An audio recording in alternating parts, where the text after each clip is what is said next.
Hey everybody, welcome. This is No Bones About Wrestling. I am one of your hosts, Asa, and this lady beside me is Kay Fabulous, the hostess with the mostess. Hey. And tonight we are watching WCW Starrcade 1999. So you want to go to Peacock, you want to put in Starrcade, and go to 1999, which is what I'm doing right now. So just give me 1 second. That's also what I'm doing right now. And it's Starrcade with 2 R's. Starrcade. Yeah, it's pirate pay-per-view. Yeah. So it is listed as Starrcade Season 17. And I will tell you, don't put in WCW Starrcade because it doesn't come up. Yeah, just put in Starrcade, Starrcade. My bad. All right, and here is the card for tonight, and Switch is joining us very soon. The card for tonight, we have Disco Inferno and Lash LaRue teaming up to take on the Mamalukes. We have Cruiserweight Champion Evan Courageous defending his title against his lover, Medusa. We have Wait, the are they hardcore. still lovers or did he leave her for Spice? I think they're still lovers. Oh, we got a message for you. Hey, Cobra, did you hear the WWE Library is leaving Peacock December 30th? I did, yes. It's sad news. So apparently the rumor is that they're going to trickle the library out onto YouTube. So a slow rollout. You know? Huh? I said, thank God. Yeah. Not only are they putting it somewhere, but they're putting it somewhere that's free to everyone. Yeah. Awesome. That's a smart move. Yeah. No, I think they're still lovers, Evan Courageous and Medusa. I'm not sure. I feel like Spice was getting in the middle of things. Here, will you let Switch in? Oh, sure. What's up, Switch? Hey. We got hardcore champion Norman Smiley, screaming Norman Smiley, defending his belt against Ming. There we go. We've got an 8-person tag where we've got Jim Duggan, and I don't want to announce his partners because I think it might be a secret. I haven't heard them announced on WCW television, but he has 3 partners, and they're taking on the Revolution, consisting of Dean Malenko, Perry Saturn, Asia, and Shane Douglas returning to action. I'm not sure if his arm is actually healed or if he's just going to be used sparingly or what. But so Asia in there for an intergender match. We have Vampiro taking on Dr. Death, and if Vampiro wins, he gets a match against Oklahoma. We have another intergender match where former tag champs Harlem Heat team up with Midnight, and they take on former tag champs Creative Control and former U.S. champ Kurt Hennig.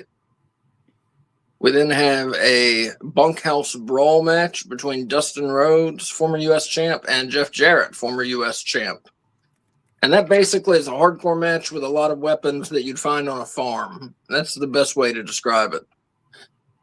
So like cowbells and shit like that. We have former world champ Diamond Dallas Page taking on former U.S. champ David Flair in a crowbar on a pole match. So the one who gets the crowbar off the pole is the first one who can use it. And you would think that will end the match, but who knows? Next up, we have 2 former world champs and former best friends colliding as Sting takes on the total package Lex Luger.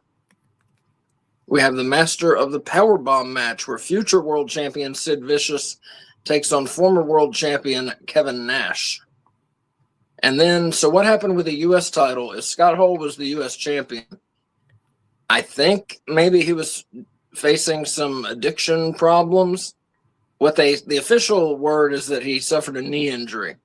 So Hall had to vacate the U.S. title to Chris Benoit. So Chris Benoit is the U.S. champion. He is defending the belt tonight against Jeff Jarrett in a ladder match. So yeah, Jeff Jarrett is on the show twice. And the main event, world champion Bret Hart takes on former world champion Goldberg in a no disqualification match. And this is the infamous match where Goldberg gives Hart a back kick at full force, which causes the first of several concussions that ended Bret Hart's wrestling career.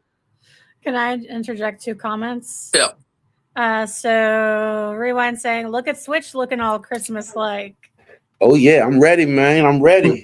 I was ready in November. Well, you And guys then got Rewind- 4 inches of snow, you told me. Yeah, man. Bruh, my gazebo roof caved in. And Oh, the snow was so no. heavy. I was like, no, but it looked like it just bent, so I might be able to fix it after the snow melts. But yeah, I was like, no. Oh, That that sucks. I'm sucks. sorry. Rewind saying, I lost my virginity on a bale of hay. Is that a kind of farm match? That's a bunkhouse brawl, yeah. Bunkhouse brawl. Sounds like a really uncomfortable place to lose your virginity. Hay is so pokey. Bale of hay. So every week, Switch and I do the WCW Top 10, where he votes, I vote, we combine them together, and we get a top 10 out of it, top 10 rankings. And so for this week, number 10, Lash Leroux, who teams up with Disco to take on the Mamalukes. Number 9, David Flair, who was in that crowbar on a pole match against DDP.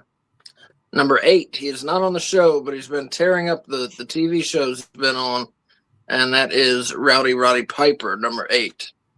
Number 7, he's in the Master of the Powerbomb match against Kevin Nash. Number 7, Sid Vicious. Number 6, not on the show tonight, the artist formerly known as Prince Iakea, who has been on quite a winning streak lately. Yep. Number 5, the man with 2 matches tonight, the chosen one, Double J, Jeff Jarrett. Number 4 is Buff Bagwell, who got big wins on TV this past week, beat Vampiro, but he is not on the show either. Number 3, also with big wins, he beat Bam Bam Bigelow and someone else, and that is Chris Champagne Canyon coming in at number 3.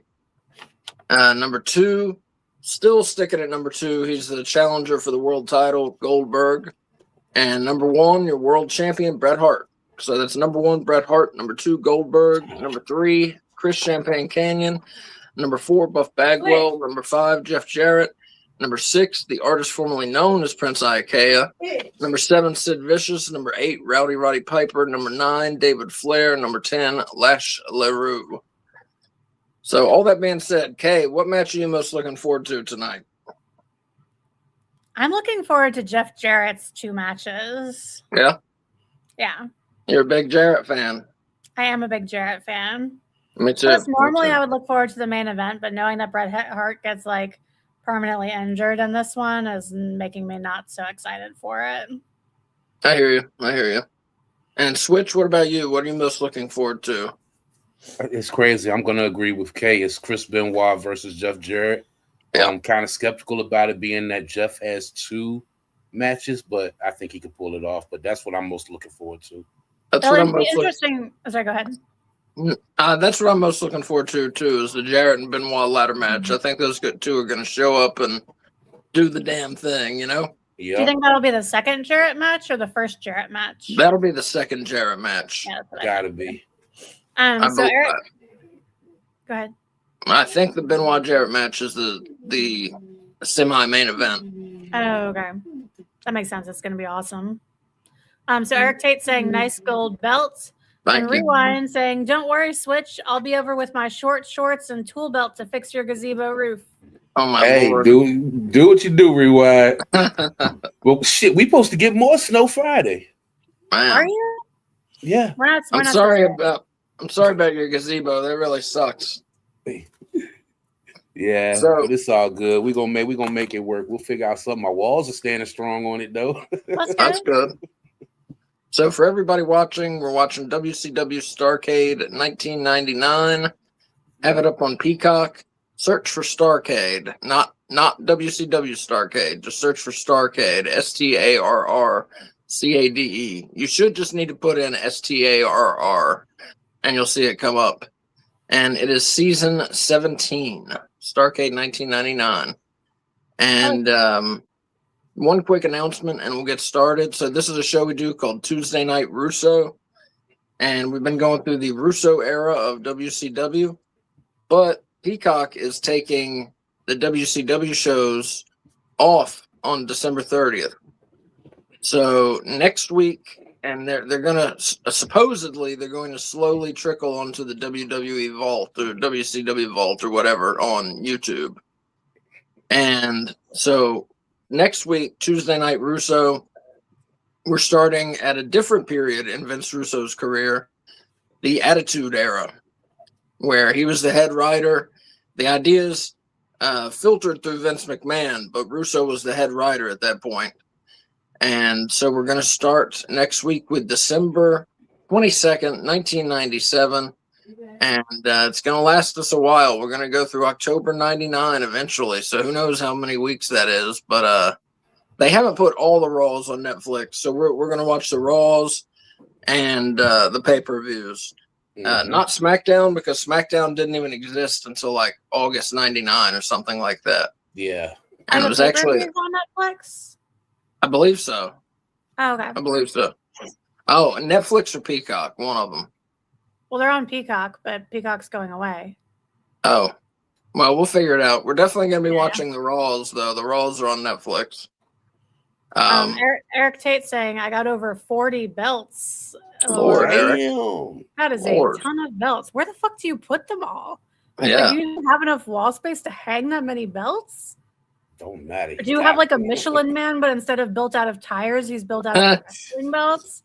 That would be awesome. That would be so dope. I got 5.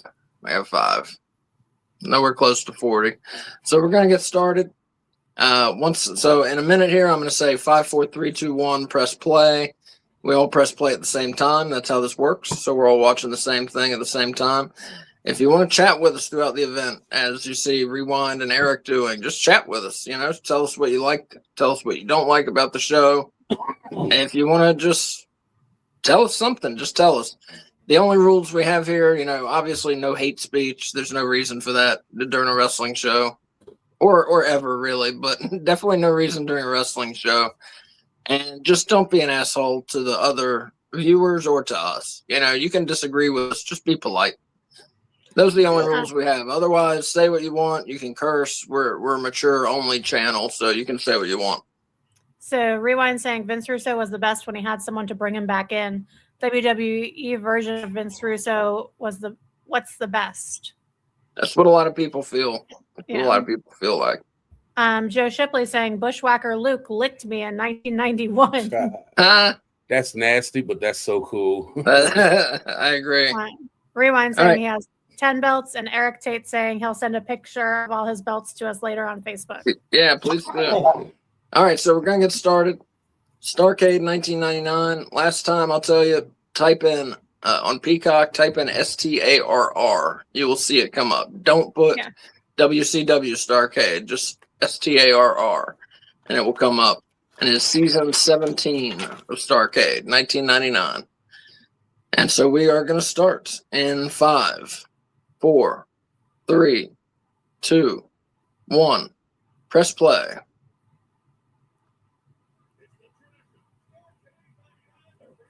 So it'll be exciting to see the culmination of all these angles we've been watching here on Tuesday Night Russo.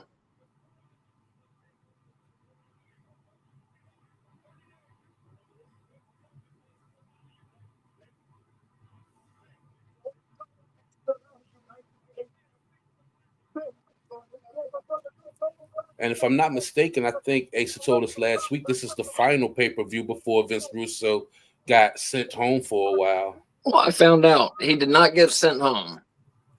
Okay. So what happened was he went into a meeting where they told, because I used to think that he went into a meeting. Now he told me this, Russo. We were talking about it earlier this week, and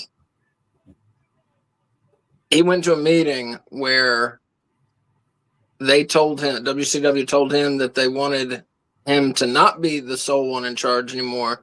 They wanted to have a booking committee with people like Kevin Sullivan, I imagine Kevin Nash, people like that. Because I think even though the ratings had gone up, some people weren't happy or they wanted power too, you know? Yeah. So they wanted him to be a part of a booking committee, and he is the one who told them, nah, fuck off. I don't want to do that. So he left of his own accord. He was not sent home, which I because I had put that online and he objected to it. And I was like, I'm sorry, man. I was like, I thought that was the story. I apologize. And then he told me the story. So yeah. Hey, it Straight got out of his the horse's attention. mouth. Yeah, it did get Got his his attention. attention. Well, he likes these shows that we do, and he routinely reposts them. So thanks to Vince Russo. Maybe he's watching tonight somewhere. Sweet. But we appreciate him liking the posts and reposting the posts for Tuesday Night Russo and JCW Lunacy, which he's now in charge of.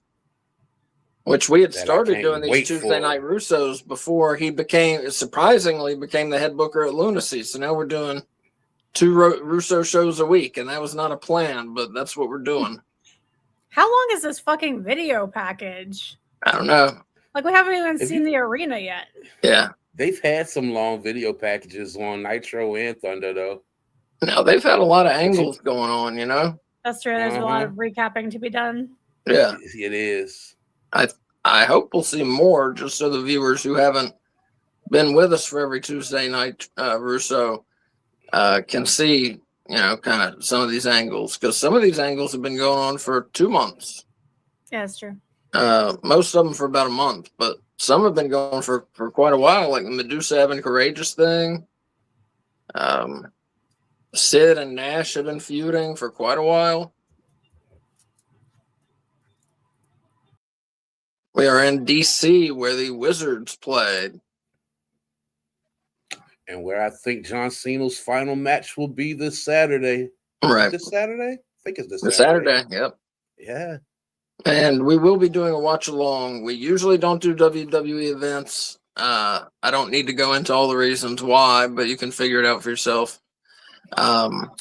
We usually don't cover WWE, but it is historic. It's John Cena's final match. So we will be doing a watch along of Saturday night's main event, Saturday at 7:55. So join us for that. I've not seen WWE since WrestleMania. So if I seem clueless on the show about angles and stuff, it is because I'm clueless about angles and stuff. So All good. Rewind it'll saying, be, yeah, this it'll be Saturday. me, Switch, and Wolf on Saturday.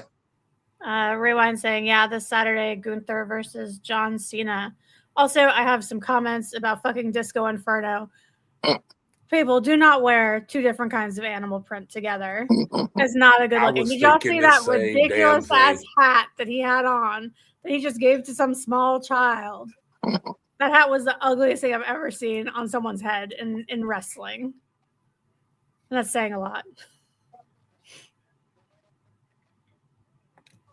At some point in the Rewind next, saying Disco looks cute tonight. You know what I'm talking about, Asa. I know what you're talking I about. disagree. You don't think Lash LaRue's cute? No, I think Lash LaRue is way cuter than Disco Lash Inferno. LaRue. Laissez les bon temps rouler. Plus, he looks like he's a good time. Yeah, he looks like he would have fun. Lash. Disco Inferno looks like he would spend too much time looking in the mirror. Lash LaRue. We will be doing an interview with Lash LaRue sometime in the new year. I just love the way you Rewind talk. saying, I would disagree with you, Kate. Disco looks yummy. I would eat him up. Lord. Just not my type. And here come the Mama Lukes, Big Vito, who is on JCW now, and Johnny the Bull. And there's Tony Marinara, the boss. Is he the I wonder boss? if any of those He's the two are gonna boss. make. He's not the boss, right? He's just like above those two. I think he's just above those two. Okay. Yeah, we've been waiting for the main person for their squad to come in, but they haven't said nothing about him Mhm. Yeah. lately. He hasn't Yeah, been on what the if- show in a What if while. Vito brings those Marinara. 2 in for lunacy? That'd be cool. I don't know what happened to Johnny the Bull. He's still a little green here, but he becomes a very good wrestler. Those are some abs right there. Jesus. Yeah. He flexing them Jones hard too. Yeah. Yeah. There you go.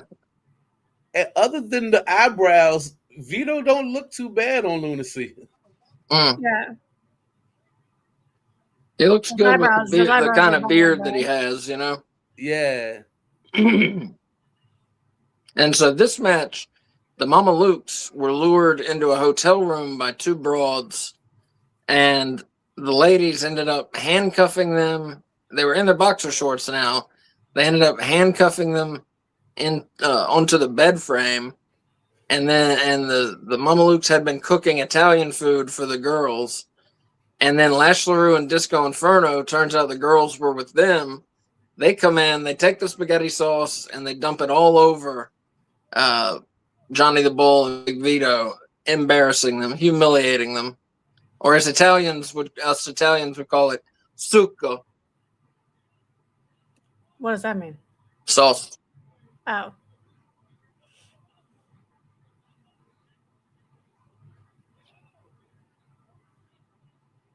Well, that sounds good. I think I'm making some homemade spaghetti for us tomorrow. That sounds good. Rewind saying, I've been handcuffed to a bunch of bed frames. You know what I'm talking about, Asa. I love a man who dumps his sauce all over me. Oh my God. Yo, Rewind can put some pictures in your head, boy. Yeah, man. Yeah. Oh shit. Vito was kind of agile back then too. Breaking out some kung fu moves there. Uh-huh. Oh no, my feed is buffering. Oh yeah? I'm gonna be in a different spot. Well, I'll announce for those of you out there, I'll announce time checks throughout the event. So if you're just joining us, or if you some reason get off on the time, you can join us. We are at 8 minutes and 9 seconds. Well, I'm gonna have to ask you for the time again in a little bit because mine's still buffering. Why don't you unplug Alexa? Oh, I can take my phone off Wi-Fi too. Yeah, take your phone off Wi-Fi. What am I do with you, Rewind? So Rewind saying, come up to Portland Switch, I'll make those pictures a reality. Oh my God. I believe it. You better be glad Switch is so cool. And we're so cool because I don't know, I've never had gay sex offered to me so much in my life as doing our show. It's one of my favorite parts of our show. Is it? Yeah, I bet it is. Well, see, V got some gay friends, and we have our parties and stuff, man. You know, they come through and they cool. One of them I call my little gay brother, man. He's so freaking cool, man. I think he's like maybe 23, flamboyant as fuck, but cool as fuck, man. But yeah, I don't discriminate. I'm cool and all that shit. You know what, though? For this to be a Starrcade, I expected that set to be a little bit more extravagant. Yeah, you would hope so. Yeah, so for those of you, if you don't know out there, Starrcade used to be WCW's equivalent of WrestleMania. This was their big show every year. Of course, Eric Bischoff said that when he was running WCW, excuse me, he said when he was running WCW, he saw Halloween Havoc as their biggest show of the year. But now Russo's running it, and I assume he saw Starrcade as the biggest, but I don't know that. But it was the biggest every time except when Bischoff was in charge, so. Yeah, even when Bischoff was in charge, I never saw. I mean, Halloween Havoc was when he was in charge. They was great shows. Oh, yeah. I always thought Starrcade just sounds like it should be the main show. Yeah. Starrcade. Mm-hmm. And Starrcade actually older than WrestleMania. Starrcade began in 1983 at the historic Greensboro Coliseum. WrestleMania, of course, started in 1985. That's what my robotics competition is this week. The historic Greensboro Coliseum? Yeah. That's cool. Yeah. So do you need a time check? I'm not there yet. The TV just reset. Oh. On its own? On its own. Oh. I mean, it didn't like turn off and reset. Like, I went to the home screen, but the home screen was buffering for a long time, and it finally just let me go to Peacock. Gotcha. We got, what's that? Brian Ingham asking, who do y'all think is the greatest WCW World Heavyweight Champion of all time? Easy answer for me. Go ahead, Switch. Yeah, I'm gonna let you answer it because I'm gonna agree with you because I know where you going. Nature Boy Ric Flair, man. Mm-hmm. He held it so many times. He defended against so many people. I mean, You name him, he defended against him. You know, Great Muta, Harley Race, Terry Funk, Sting, Lex Luger. I mean, his Hulk Hogan. His list of who he defended against is a who's who of WCW, Randy Savage, etc. You go on and on. Steamboat. Scott even had a good match with Scott Steiner, a young Scott Steiner. Mm-hmm. Can I get a time check, Asa? Yeah. So we are at 11 minutes and 52 seconds. And for those of you out there, if you need a time check to get caught up with us or whatever, at any point, just ask us and we can do that for you. Now, granted, NWO Hollywood Hogan was a monster when he was the champ. Yeah. He just didn't do it as long as Ric Flair was there. Because even though he was in WCW, I still looked at Hogan as like a WWF guy. Nora saying, woo! Hey, that's my sports mom right there from back in the day. Hey, Mama Nora. Brian Ingham also saying, woo! Hard agree, y'all. What's the greatest Starrcade event of all time? Whoa, that's tough. Oh, no, it's not. Tully Blanchard in that I Quit match. Who was that? No, Magnum TA in the I Quit match. Magnum TA? Yeah, against Tully Blanchard. Against Tully Blanchard. That's my answer. That show? No, he said Starrcade events. I thought he meant match. I think he meant show. Talk about the best Starrcade. Oh, then I can't pick one. But yeah, that match was a beast, man. I'm so glad y'all let me watch that one. Man, that's tough. That is really tough. I would have to sit down and look at the cards, honestly. Yeah. Because there's so many. 83 through 87 were all just either very good or great shows. I would have to sit down and look at the cards. I hate to not give you an answer, but just there's so many Starrcades I like. Yeah. It could be a bunch of different ones for me. I'll tell you, it's definitely not 1998. But past that, I would have to look things up. So Eric Tate saying, I hope WCW YouTube will be adding every Saturday night show worldwide. Rewind saying DDP was the greatest WCW champion. He was a great one. Yeah. Saturday night, I was saying woo all night long with a couple of happy tears too. You know what I'm talking about, Asa. I know what you're talking about. Rewind said DDP. It's a good choice. I can see that. He had the belt a couple times. What, 2 times? I think 2, yeah. It was so exciting back then. He was so over. That's another thing. I don't think people nowadays realize how over DDP was. People went crazy for the diamond cutter. Oh, man. If he'd have hit that cleanly. Yeah. Just, look at that leg drop. Can I get another time check, Asa? Yeah. We are at 14 minutes, 45 seconds. It's a lot of heel on that boot. But yo, the Mamalukes have looked pretty good in this jump, man. It's been all right opening for it not to be, you know how I was so used to seeing the luchadors open up pay-per-views. Brian saying DDP should have been the one to beat Goldberg. Think there's a good case for that. Yeah. Rewind saying Butch of the Night. Said what? Butch of the Night. I think he meant botch when he tried to jump on that top rope. Yeah, he almost did it. Johnny the Bull tried to jump from the ring mat to the top rope, and he still got up there, but he botched it, that's for sure. And then he did his flying leg drop, which is a crazy move because you're putting all your weight on your butt and your tailbone, you know?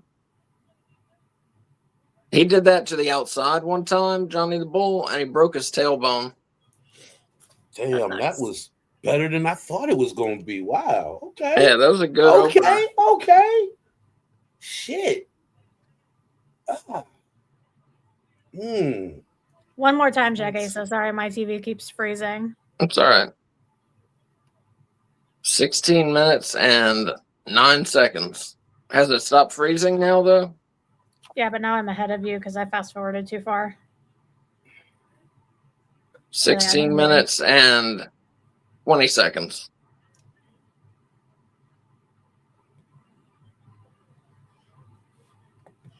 Rewind saying WCW Hall of Famer Bobby Walker, hardworking Bobby Walker, king of the botches. WCW, there's no way he's a Hall of Famer. Is there a WCW Hall of Fame? That's not a thing, is it? No. That should be a thing. Nope, WWE just puts everybody in there, John, because they have everybody's catalog. Wait, what did they put on his face? I think chloroform or something like that. A bottle of something. He just pretended like it smelled bad, though, not like it was knocking him out. I think he's knocked out ether? now. Ether is supposed to be? Yeah. Putting disco in the body bag now.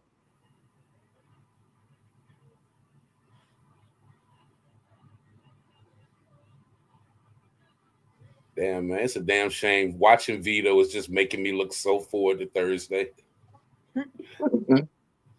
His eyebrows aren't that different now than they were then. Who? Say what? Who isn't different?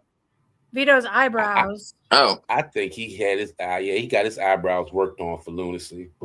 Yeah. It looks like he had them tinted on lunacy. Like it's like he's bald, but he has red eyebrows. Like a red brown. And so, speaking of which, if you've not been watching JCW Lunacy with Vince Russo as the booker, you got to check it out. We do watch-alongs Thursdays at 6:55. It airs on YouTube for free. So give it a show. Give it a couple shows. You'll like it. It's more exciting for sure than WWE, and the storytelling is more interesting than AEW. So I would definitely give it a look-see. Brian saying we're talking about the WCW Hall of Famers. We can't forget the Yeti. The Yeti. Yeti. Lord. Once again, that horrible ass Cadillac I hate. Yeah, that's ugly. You got it reversed. I hated that version. Isn't Why did Brian Zane involved with ICW? Say what? Brian's asking, isn't Brian Zane involved with ICW? I think he probably meant JCW. Oh, okay. I don't know. I have no idea who Brian Zane is. I'm new to the promotion. I'm still learning about it. So I don't know who Brian Zane is though, so I don't know. So Brian Zane, he's another he has a podcast on YouTube called Wrestling with Regret. He almost looks like a young version of Jim Cornette. But we haven't seen him in JCW, but he does bounce around from like promotions to promotions. I think the last promotion that Willie was commentating for, I think Brian had showed up for that one. Okay. That's cool. But I'm glad he you used know to him. be a wrestler, but he's mostly a manager. But yeah, his show is pretty good too. But yeah, I rock with Brian, but we haven't seen him on JCW. I don't think he would fit with JCW because he's not really aggressive. He's good at what he does, but he don't seem like he would fit in JCW. Mm-hmm. Ooh, I like the fit that Bobby Heenan got on. Yeah. Go ahead, Bobby. Brian saying I did mean to say JCW, sorry. You're fine. What's that kind of necklace? Is that a lobster hanging off of it? I don't know. Bobby's got shades and a lobster necklace on him. With the Chinese, is that a Chinese collar shirt he got on too? Boy, go ahead. Looks like it. That was my shit back in the day. I never wanted a collar goddamn button up. It always had to be a Chinese collar. Huh. Rewind saying I'm on the fence about JCW. I don't know. It's different. It's definitely different, and that's the number one thing I like about it. It's different. Mm-hmm. It's not trying to be anybody else. They're doing their own thing, and I really appreciate that. Now, the production is not the quality of WWE. The wrestling is not the quality of AEW, but the overall, yeah, the entertainment value is my favorite of those three companies, honestly. So give it a couple weeks, see if you stick with it. Did you see this past JCW? because this one was really good. Episode 60 from last Wrestling. Thursday. Wrestling We on was it was a mad little when it went iffy. off. Like the show was really good, but the wrestling was like, eh. It was good. Mm-hmm. The matches were so short. Not all of them, just the first all of like them. 3, 3 out of like 4. 5. 5. I'm sorry. Brian saying, thanks for the explanation, Switch. I agree with everything you said. Yeah. Rewind saying, what is Superhuman going to join Lunacy? Maybe when is Superhuman going to join Lunacy? I don't know who Superhuman is. Neither do I. Switch. You got me with that one. Don't know. It's a mystery. Mr. Anderson is joining, right? And Mr. Anderson is coming to JCW, yes. Yay.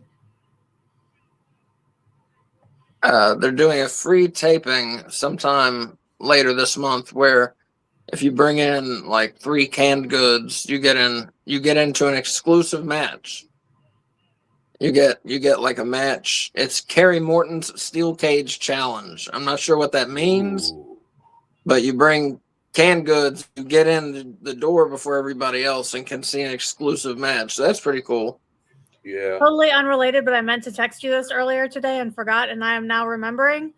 David Byrne announced his North America tour dates for 2026. Yeah. And he's doing 2 shows back-to-back in Durham. We should You want to go? Yes, I want to go. Yeah, let's go. We got to see him before he dies. Yeah, that would be awesome. Yeah. So here's Benoit talking about how Hall had to forfeit the belt to him. One of the best promos I've heard him cut. Yeah. That wasn't bad coming from Benoit. Mm-hmm. It's not usually that good on the mic. Okay.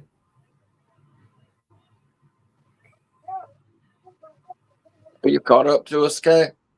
Medusa's coming out? Cruiserweight? Not yet. Oh, I'm ahead of you.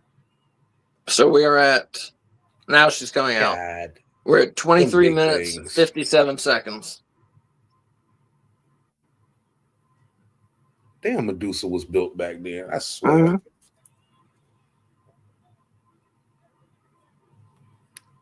Eric asking, do you think JCW will make a video game? I'm going to say not anytime soon would be my I'm going to say not anytime soon, but they kind of already made 2. I was about to say 26 years and they haven't made anything? They made 2, but they weren't actually called JCW. There was one that was like Backyard Wrestling, and I know ICP had something to do with it. And then there was another one called Backyard Wrestling 2, like Don't Try This at Home or something. I don't think they're supposed to be very good, but they exist. I could see JCW doing a video game, but it will be years from now. Yeah. Aha! See, you can't hold Spice's hand. Yeah. Oh, my TV's not working again. Rewind saying Superhuman is this dude who lives in a trailer park who does dumb spots onto microwaves and fridges. He's a juggalo. He's been on some ICP shows before in the past. I think I've heard of him now that you mentioned what he does. Yeah. Yeah, me too.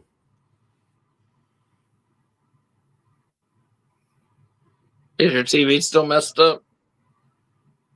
I'm sorry, Kay. That's okay. What, is it frozen or what? It's like the yellow circle of death. Try to unplug it and plug it back in. Unplug the TV? Yeah, I've had to do that before on it. I don't even know where our TV plugs in. I will be right back. Just follow the cord. I shall. Switch, can you handle the chat while she's doing that? Yes, yes. Thank you. I'll get you to handle the chat Saturday if that's okay with you. Yep, I got you. Because it's just going to be me, you, and Wolf. She doesn't want to watch WWE. Not even for Cena? Nope. Well, plus she has a very busy week this week. A lot going on with her. She coaches her school's robotics team, and they have a big competition on Friday. And then she's having to stay until like 5:30 every day for them to practice.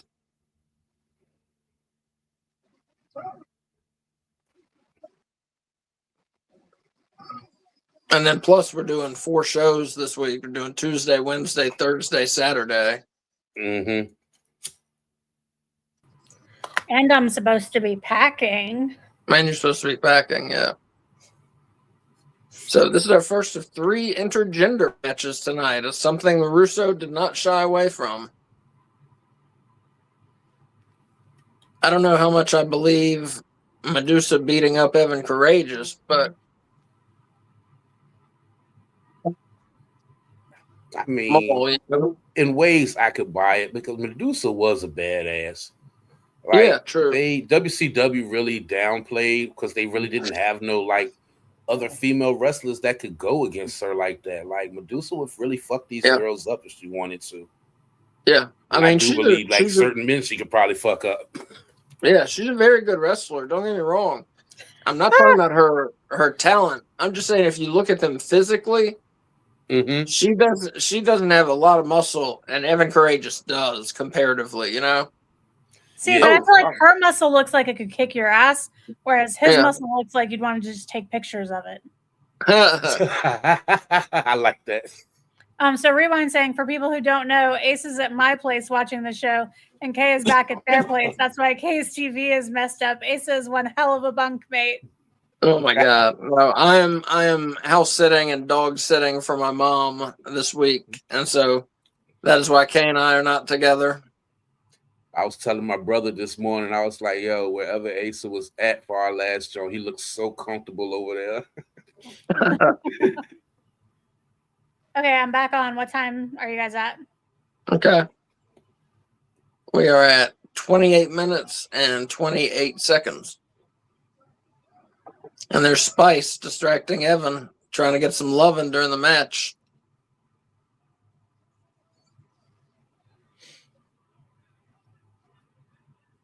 Oh, that was a horrible low blow. That was terrible. Spice he tried to punch, like she punched him straight to the dick. Yeah. Medusa is the new cruiserweight champion.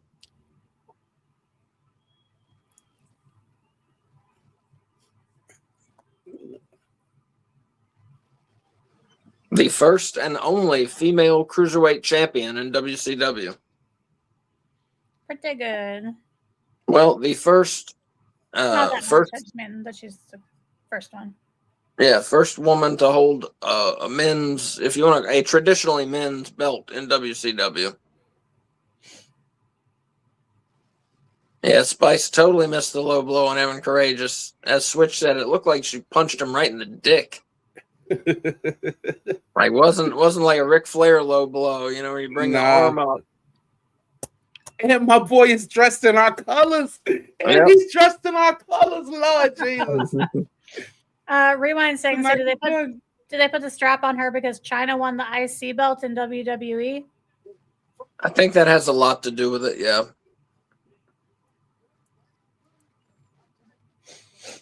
And, you know, Russo, I think he wanted to show it can be done elsewhere. You know, we can do it too. Because I think Russo was the head writer when they put the belt on China. I could be wrong about that. But I think he was. I'm pretty sure. No, he definitely was. Yeah. Was Norman Smiley using like Mean Gene as like a human shield a minute ago? I think so. He soiled his pants. When we talk to Russo, I'm going to thank him so much for giving Smiley the TV time. Oh, yeah. I haven't announced to our viewers. We are going to have Vince Russo. We're going to have a Vince Russo interview. I'm not sure when, in the early part of next year, though. Oh, man. So look forward to that. I talked to him about it, and he's up for it. And so we're going to do it. I'll give you more details as we figure out when he'll be on. But we are doing a Vince Russo interview.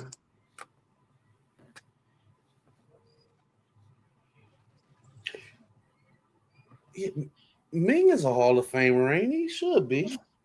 He should be, but I'm not sure if he is. I think he is. Really? He has to be. He has to be. Was he Haiku in WWE? Haku. Yeah. Haku, not haiku. I always do that.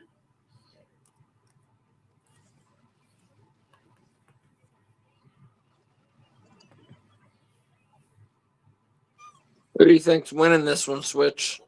Nope, he's not in it. Wow. Yeah, that's surprising.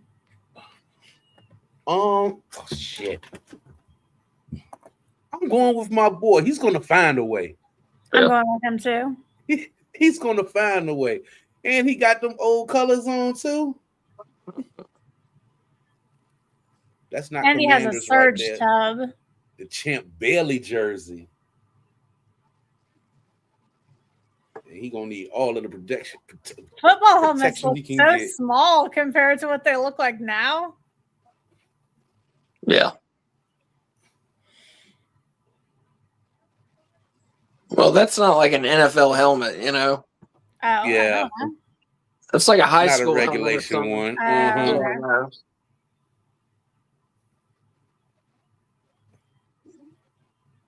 God damn it. Stop taking them headshots. Mm. At least it looked like a gentle headshot. It Yeah. was like a Hulk Hogan chair shot to the head. Yeah, but your brain is still getting shook up, you know. Yeah. That daggone screaming. And so for those of you just joining us, we were watching Starrcade 99 on Peacock. Search for STARR. Don't search for WCW Starrcade, just STARR. It's listed as season 17 on Peacock. And we are 33 minutes and 23 seconds in. And if you need a time check, just ask us for one. You guys are like 4 seconds ahead of me, but I'm going to just say that's fine.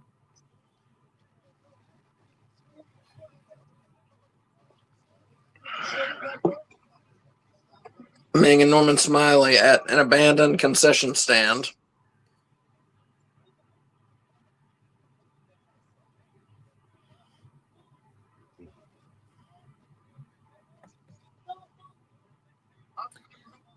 Smiley has got his hands full tonight. Mm-hmm. They're in catering. I hope everybody ate already. He is hitting Ming with everything. Yeah. Headshots. He's like hitting him and then apologizing to him. Yes. Yes. There he goes. No.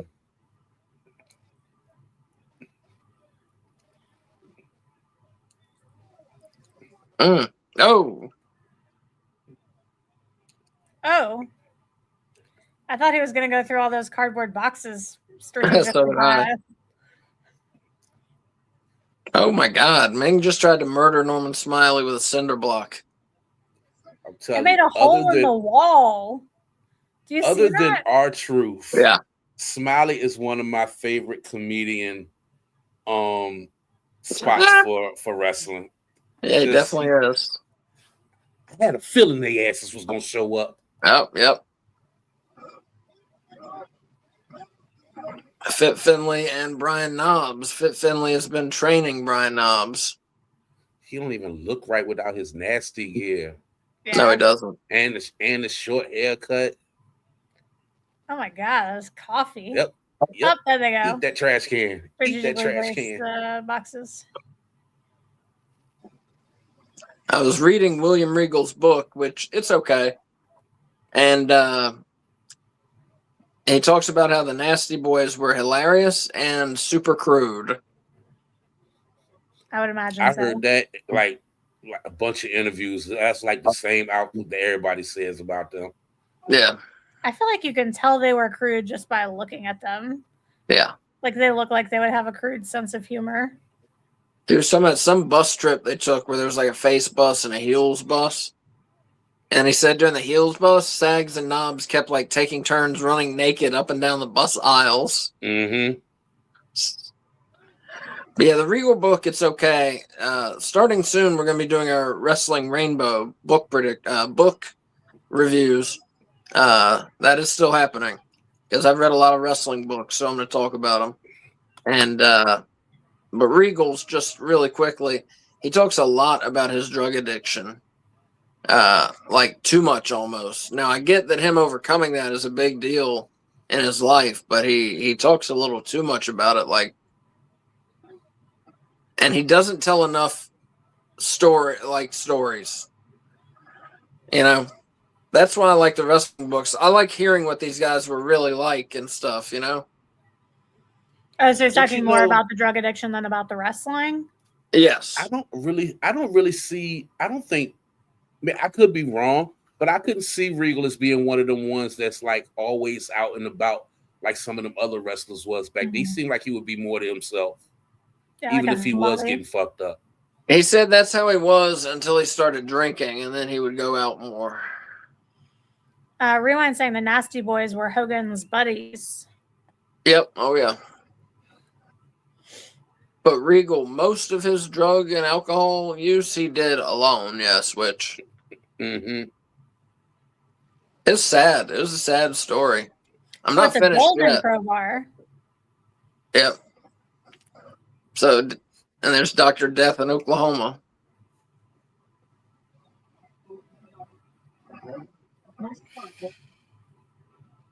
Said, man, I didn't remember this thing going like them doing this that long with the Oklahoma thing.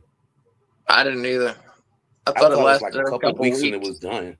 Yeah. Well, he's just not trying to talk like half his face is paralyzed anymore. That's nice. Yeah. They just kind of dropped that part of it.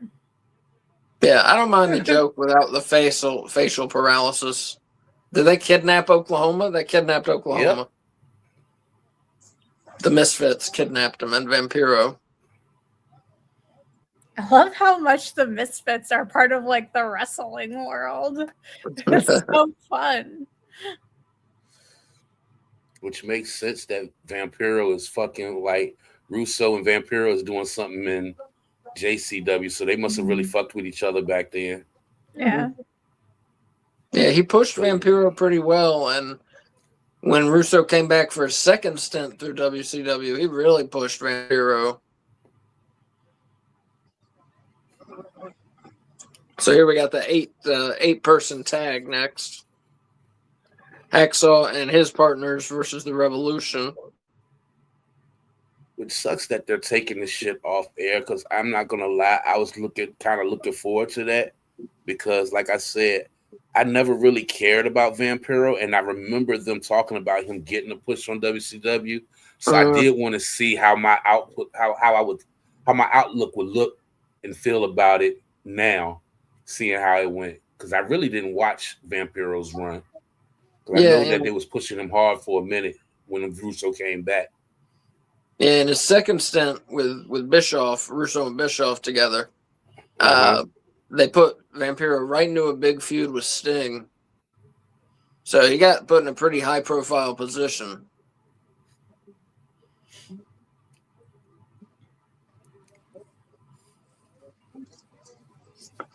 So if Hacksaw and his team lose, Hacksaw must denounce the United States of America.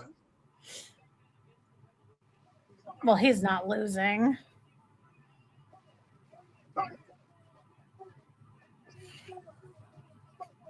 They make Hacksaw look so dirty on here. Yeah.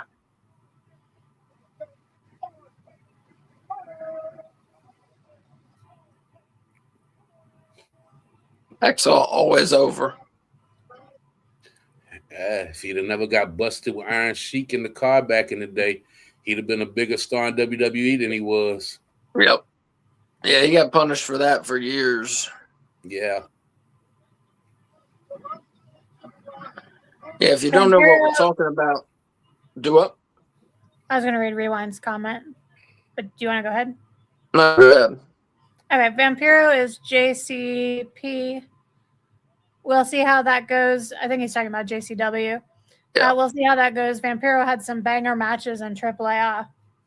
Yeah. And I heard that a lot too. I've never, like they said, he was so over in Mexico. I got to find some old Mexico jumps before he came to WCW, because that's what they were saying. Like he was that guy in Mexico. El Vampiro Canadiense, which I think means the Canadian vampire. Is he from Canada? I believe he is. I think that's what Canadiense means. Canadian, I think. I could be wrong. I could be wrong on that, but I think I'm right. But yeah, he was a big star in Mexico. Chris Jericho in his first book says Vampiro was an asshole. He looks like he would kind of be an asshole. Just like too cool for everybody. Yeah. Because he was right. He is too cool for everybody. I knew Kay was going to come back with some kind of way to defend him. Yeah, if you don't know, Kay Fabulous is in love with Vampiro. That's true. Back then, not current Vampiro. Man, listen to that pop. Yep. That's what happens when you make somebody a janitor. People embrace him. And that's still Mr. USA, and they in DC too. You know he gonna get that pop. Which is weird because people in real life just ignore real janitors for the most part, you know? Right. Yeah. It's a shame. But they sure are popping for him. Oh. Although that would kind of be one of the best parts of being a janitor. You don't have to deal with people, you know? Yeah. Yeah. Really, that's I my can kind see of that. job too. Yeah. A head janitor at my school Something where I really could just work for shy. myself. Yeah, that's what I like too, yeah. Rewind saying Vampiro is a drug addict, so he has fucked over pretty much anyone he's ever worked with. What kind of drugs, you know? I can like imagine like heroin and pills. That's my guess, but that is purely a guess. Purely a guess. I feel like it's a pretty sound guess. Yeah. Saying it's solely on his look. Yeah, it's based solely on how he looks. Yeah. Yeah. Maybe if he did paint his face like a skull, that might make him look less like a drug addict. Right.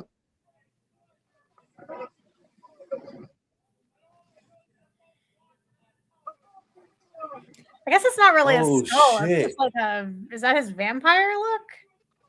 Yeah. And so he announced his tag team partners are the Varsity Club. Throwback Squad. There's Leia Meow. Yeah, Mike Rotunda. Got Mike Rotunda, Rick Steiner, and Kevin Sullivan. Wrestled in the Varsity Club in the late 80s and early 90s in WCW. And all of them could go too. Oh, yeah. Kevin Sullivan does not look well. No, he doesn't. And I haven't heard another update on Mike Rotunda. Last we heard, he was in the hospital, not doing too well. Yeah. Well, what they I said, said that wasn't true. Yeah. It turns out that wasn't true because somebody said he was in hospice, which means essentially means you're dying. But someone had misspoken. He was doing they misspoke, and he was doing like rehab for some surgery he'd had or something. So he's fine. He's fine. Hospice doesn't always mean you're dying. Like your Uncle Mike, when he was sick the first time, hospice came in to like help take care of him. Yeah. Not like palliative care. Just commonly. Yeah.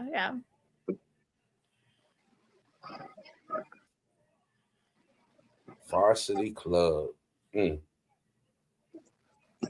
This will be an interesting one.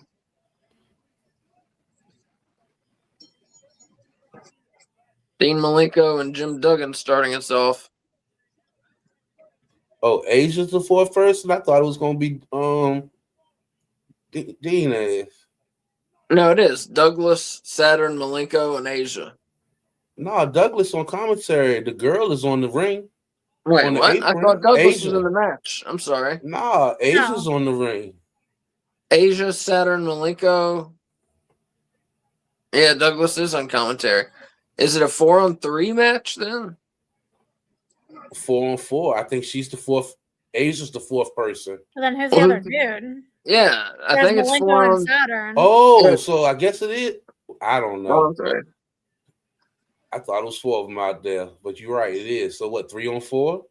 3-on-4. Douglas is on commentary to like swoop in and save them. Yeah, I don't know.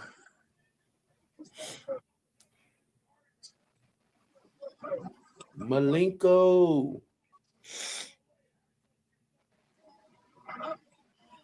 So Rewind saying, I think Pills Vampiro was on. He probably did other shit. I don't know. I just know everyone calls him a drug addict. They say they fucked. He says it says they fucked him over, or he fucked them over. I think is what he means.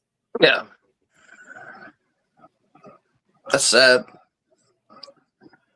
Yo, Yeah, they drug are so addiction. behind Duggan. Yeah, oh yeah. Oh yeah.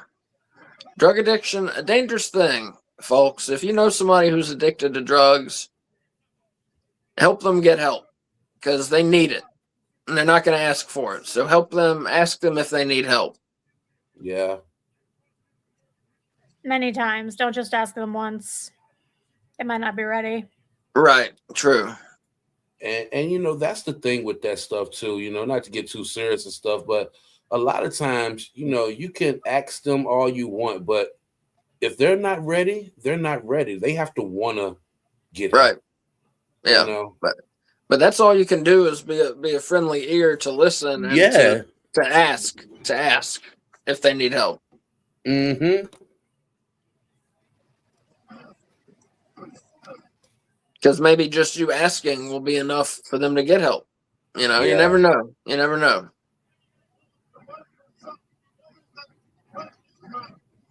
A lot of people in the U.S. addicted to drugs right now. So, yeah. And if you have a family member or a loved one that's addicted to drugs, I highly recommend NARNON, which is the Narcotics Anonymous family group.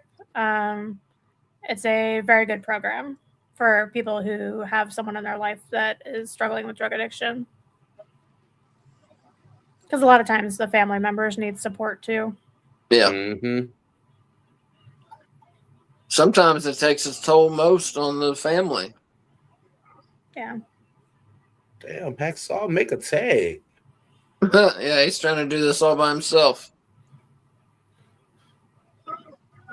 I would love to see Saturn in there with Rick Steiner. I like those trunks Saturn has. Yeah. Pretty cool. Well, green, my favorite color anyway, so.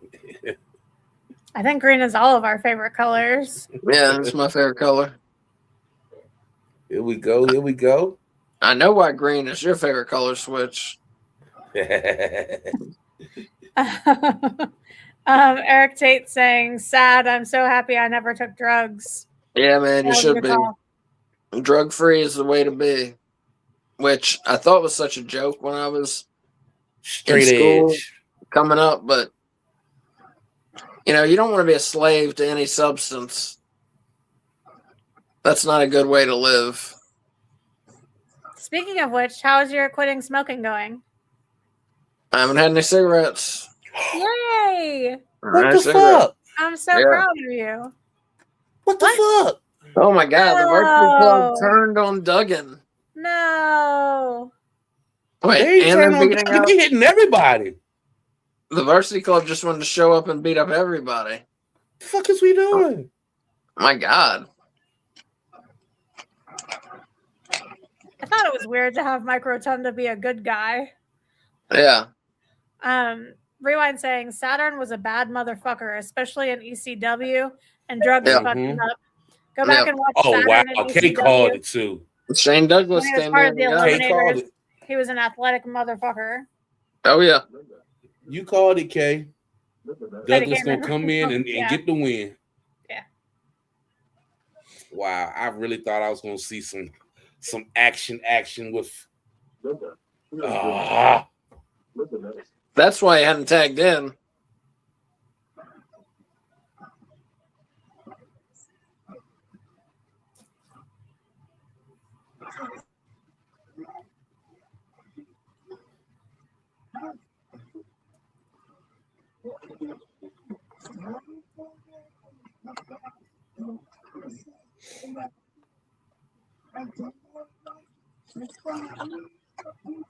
And so if you missed my announcement earlier, Tuesday Night Russo starting next Tuesday at 7:55. We are starting the WWF Attitude Era. We're starting December 22nd, 1997. Rewind saying the only drug I do are poppers. You know what I'm talking about, Asa. I know what you're talking about. I never even heard about those until Rewind had said something about that. Didn't know nothing about that. Really? Nope. Huh. Told you all I do is that Mary Jane. That's all I need in my life. And I They're still in don't even do Hayward. that as much as I used to. Yeah. Oh, they've got Oklahoma in a cage. Who was learned the about one them from climbing the kids, cage? so- He looked crazy. I don't know. Gosh, how much mousse do you have to put in your head to get it to stick like that? That joint is tight.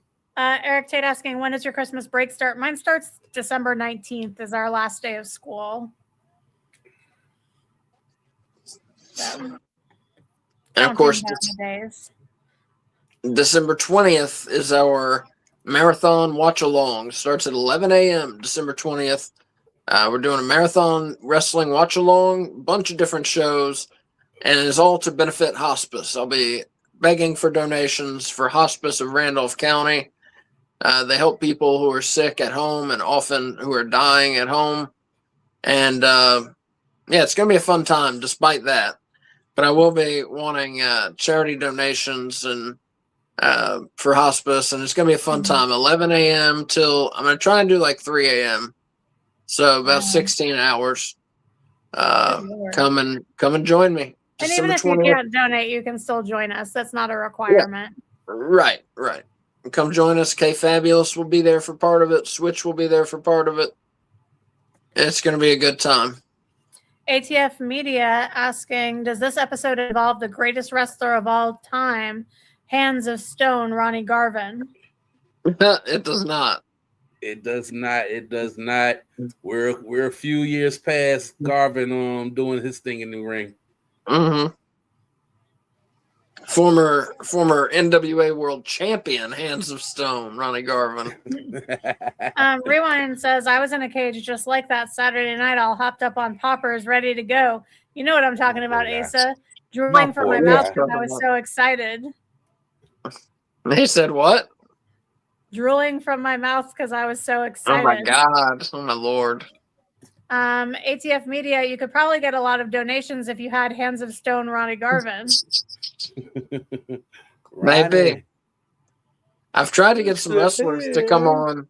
Try to get some wrestlers to come on the charity show, and no luck. No dice. No.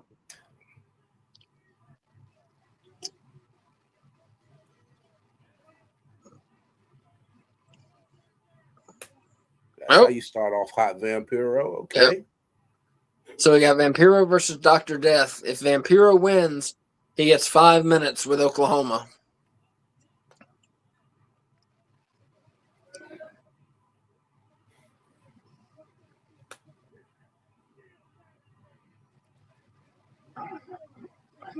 Ronnie Garvin, he was pretty over in the late 80s. Mm-hmm. And for those of you, if you're just joining us, we're watching WCW Starrcade 1999. Go to Peacock, search for STARR. It'll come up. And it's listed as Starrcade Season 17. And we are 55 minutes and 12 seconds in. I would once again like to state how hot Vampiro is. Super hot. Not Dr. Death? No. Oh. And I think Oklahoma's mic'd up. Yeah. Yeah, he is. I keep calling that a shark cage. That is clearly a cage from a dungeon. I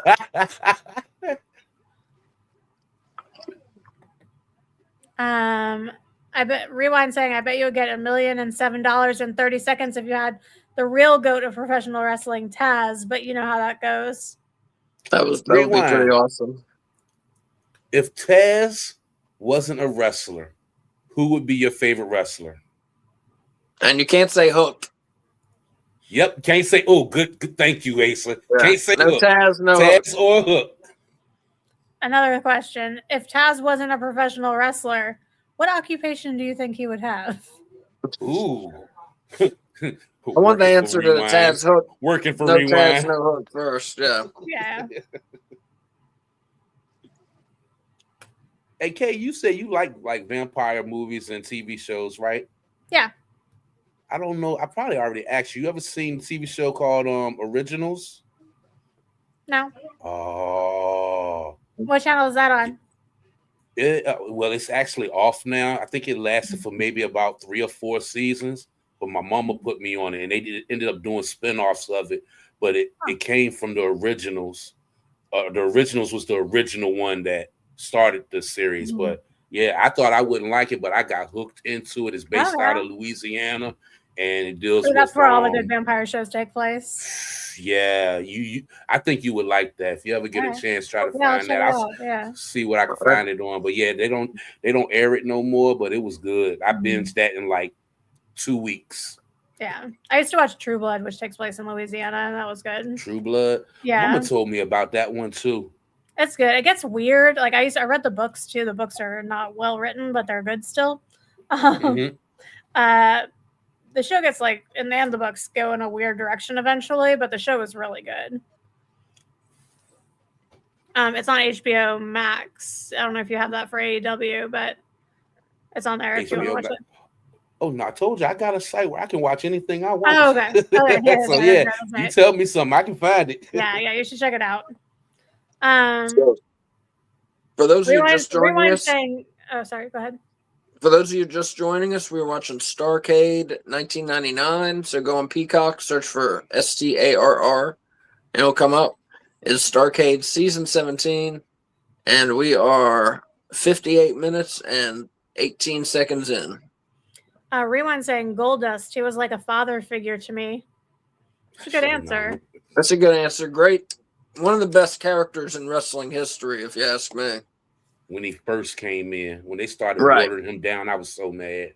Right, yeah. When he was just totally like weird and creepy and homoerotic. He was such an interesting, weird character. Like the shit he was doing with Razor at the time was crazy. Yeah. Even when he had with Ultimate Warrior. ATF Media saying, one great thing about Hands of Stone Ronnie Garvin is that he punched people in the face like Bill Lambert. He did. The greatest all-time basketball player did. You can't have Bill Lambert as your favorite basketball player. No, you cannot. No, you cannot. Are you from Detroit? Right. He was a thug on the Detroit Pistons teams of the 80s and would just like straight up assault people on the court. All of them was there. All of Detroit was thugs. Yeah. All them damn Pistons was thugs. Rewind saying, I'll show you homoerotic Cobra. Oh, my Lord. Vampiro wins by DQ. So now we got Vampiro. You missed all the emojis that accompanied that comment. So now we got Vampiro versus Oklahoma. Vampiro beat Dr. Death by DQ after he handled the referee, little Nate. Dr. Death still beating up Vampiro, even though the match is over. Security taking their sweet ass time getting into the ring. Oh, yes, they are. ATF Media, did you know Reagan's original 1987 speech in Berlin actually said, Hands of Stone Ronnie Garvin punched down this wall? I love it. I did not know that. We got the Taz super fan and the Hands of Stone super fan. I love it, bro. You would never think. We got a Ronnie Garvin who was awesome, bro. Who was fucking awesome, but good gosh. For some reason, anytime I hear Ronnie Garvin, I think of Marcus Garvey. Even though they're like not the same at all. At all. Ronnie Garvin was a kind of short white guy with like a blonde flat top, and his finisher was a punch to the face, right, Switch? Mm-hmm. Yeah. Yeah. And he won the world title from Ric Flair at one point. I think he won it from Flair. Let me out of this cage. Eric Tate, did you like Ronnie as a ref in the WWF in '89? I didn't know he was yeah, a I ref. remember that. I don't remember that. He had got basically suspended as a wrestler, and they would only let him be a referee. But yeah, it was interesting. It was interesting for a while.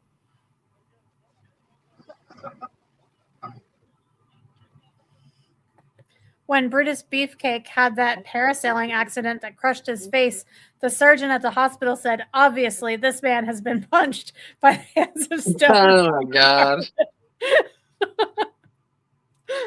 That's pretty funny. That was pretty funny.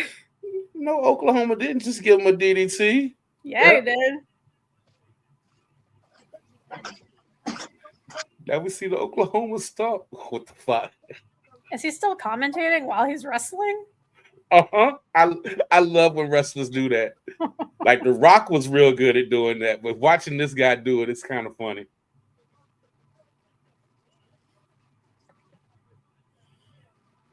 Oklahoma is kicking ass and taking names, says Rewind. Little short ass. Yep, that's about it. Vampiro had enough of that shit. Nope, get your ass back in the ring. Lumberjack match.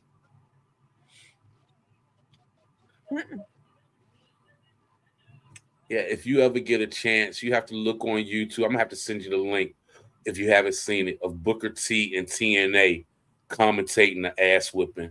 And when I say funny as hell, because the voice he uses is crazy, but he has a microphone and he is kicking ass, and the stuff that he says had me in tears. Yeah, you'll have to send it to me. I haven't seen that.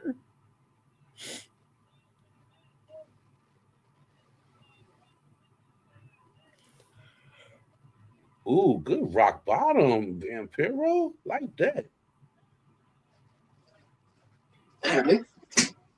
His presentation is there, and he got a squad. I got to see why Russo wanted to push him.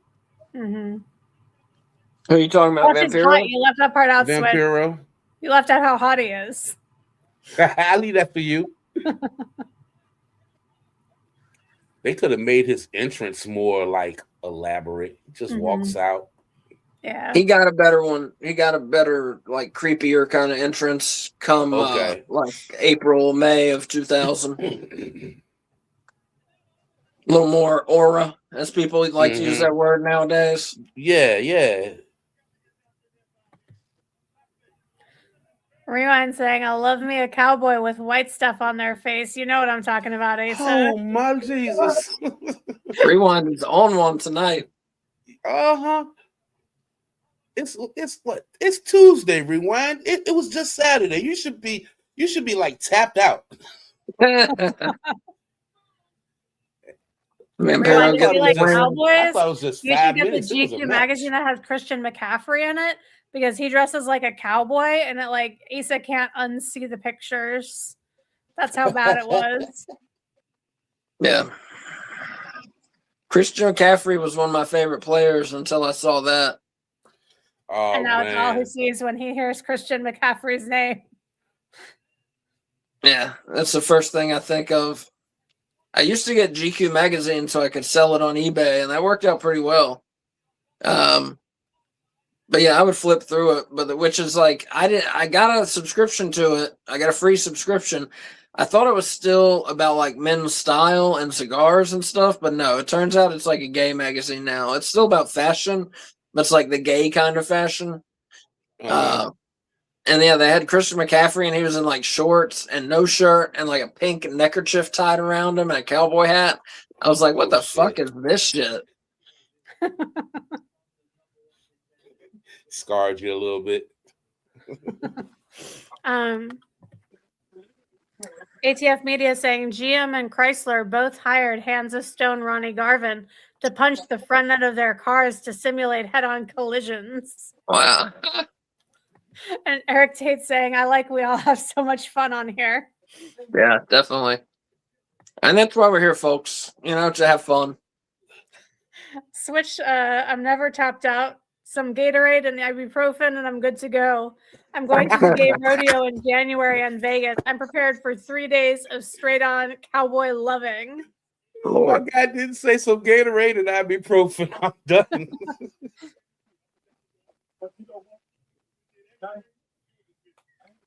What the hell? Wow. You're like 11 in Stranger Things this season. She just needs Gatorade to recharge her batteries. Mm-hmm. Yeah. So Stevie Ray said he's not watching Booker T's back tonight. We got a Booker T, Stevie Ray, and Midnight taking on Creative Control and Kurt Hennig. Why isn't he watching his back? That's what I'm saying. I missed that. But these Russo shows, you got to watch the backstage segments or you're going to miss a lot.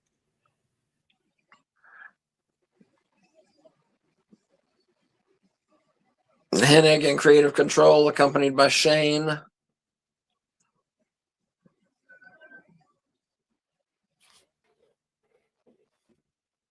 Shane, better known for his WWF days as Virgil. But yeah, I haven't smoked. I have been having nicotine gum, so it's doing all right. I smoked way longer than I intended to. Like, I thought I would just pick it up for a couple weeks, and instead it lasted a couple months. That's a strong addiction. Hey, it happens, man. Yeah.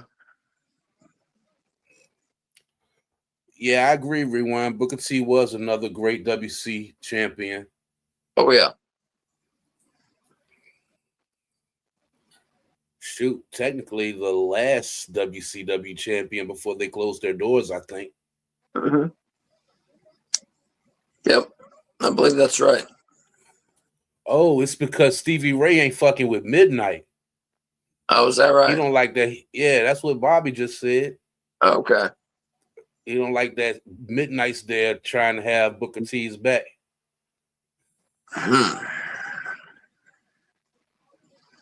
And so for those of you just joining us, well, first off, thank you. We appreciate it. Having a good time with Starrcade 99 tonight. And yeah, we're watching Starrcade 99. It's on Peacock. Search for Star, Starr, and Starrcade will come up. And it's listed on there as season 17 of Starrcade. We are 1 hour, 8 minutes, and 57 seconds in.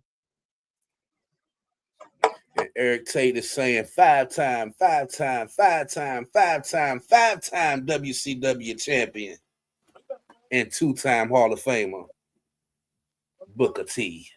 King Booker. I used to love how you said that, King Booker. And really turned his life around. He was a thief before he got involved in wrestling. Was locked up and everything. Yeah. Really turned things around for himself. That's always good to see. Alpha Media saying near me in Michigan, you can buy an ounce of weed for $6.99 plus tax. Less than cigarettes with. Ain't no fucking way. No way. An ounce? You must mean like a dub. You ain't paying no $7 for no ounce unless it's just straight garbage. Trust me. Trust me. Okay. So if it's really $6.99, you might need to inbox me personally. Rewind saying before the library leaves Peacock, are you going to do a live stream of the last Nitro, Asa? Oh, that's a good idea. I think we will. I think that would be appropriate. I think that's a great idea. Damn, go ahead, Rewind. I like that. Yeah. ATF Media is saying, yep, an ounce of weed. And one place had them buy one, get one free. No way. That's no wild. way. That is crazy. It's still not legal in North Carolina. Yeah, we live in North Carolina, an illegal state. Which is so stupid. Yeah. It's so easy to make a transition from tobacco to weed as far as like growing it. Right. And we have all these like defunct tobacco farms. It could really help our state a lot.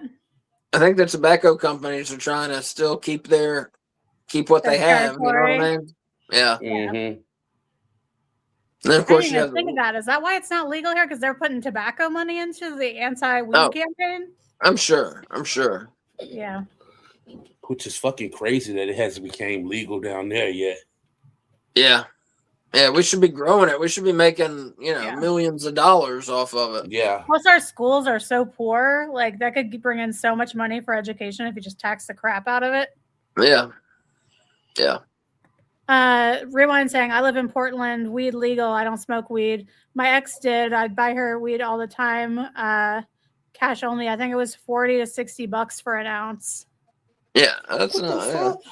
I need That's to move still out pretty west. cheap. If it's good, that's yes. pretty cheap. That's pretty cheap if it's good. Yeah, I need to move out west because we ain't got them prices over here. That's No, a damn it'd be show. like $150. Eric Tate And that's for some regular stuff. It's because their contract with Peacock is up, and so they don't have Peacock to house their back catalog anymore. Yeah, I heard Asa say earlier that they're going to do a slow rollout. I don't want a slow rollout. I know, just throw everything the fuck up there. Yeah. Let's now watch. We're watching this Starrcade. By next week, this Starrcade is going to be up on YouTube. Probably. That's usually the way it goes.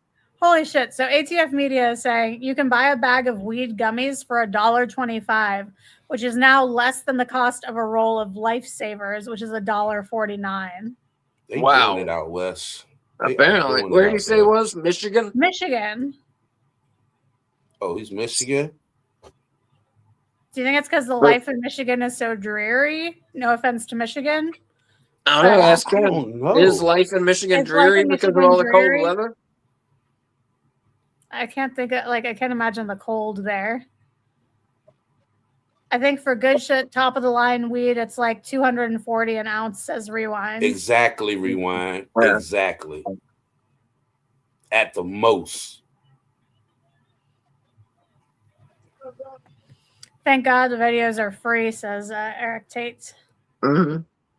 Yeah. I used to get a QP for like $3, but that was a friend price too. Mm-hmm. What's a QP? Oh, a quarter pound. Yeah. Never mind. Do you want a Big Mac or a quarter pounder with cheese? I don't smoke weed anymore. If it were legal here, I might. The weed now is so strong, it's like you can just smoke a little bit and you're good. Like it's nothing like Gorilla. Yeah. It's called Gorilla and it's crazy.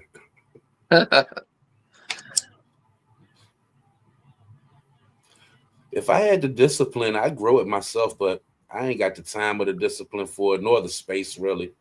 Yeah. I lived in a house where my roommates grew it in the closets. They had like hydroponics set up in there. Mm-hmm. They did very well. But then they trimmed it and transported it in my car, and then my car like reeked of weed for like a month. Mm-hmm. It was awful. That's so good. Well, we got Creative Control and Hennig taking it to midnight. Got her trapped in their corner there. I've seen her do a couple of athletic moves up in here. A nice leapfrog into a forearm. Trying to get better. Now I believe she could beat up a man. Yeah. So ATF Media saying Michigan is awesome at everything. We invented football, basketball, hockey, the automobile, boobies, weed, cartoons, puppies, sunshine, everything. Yeah, y'all gave us Kevin Nash too. Kevin Nash, Eminem. Rewind saying, if I remember correctly, the cheapest thing you could buy at the weed store was one joint for $7. Wow. That sounds more like it. How did you leave off Home Improvement when you were listing all the things that Michigan has brought to us, Asa? True. I wasn't listing them.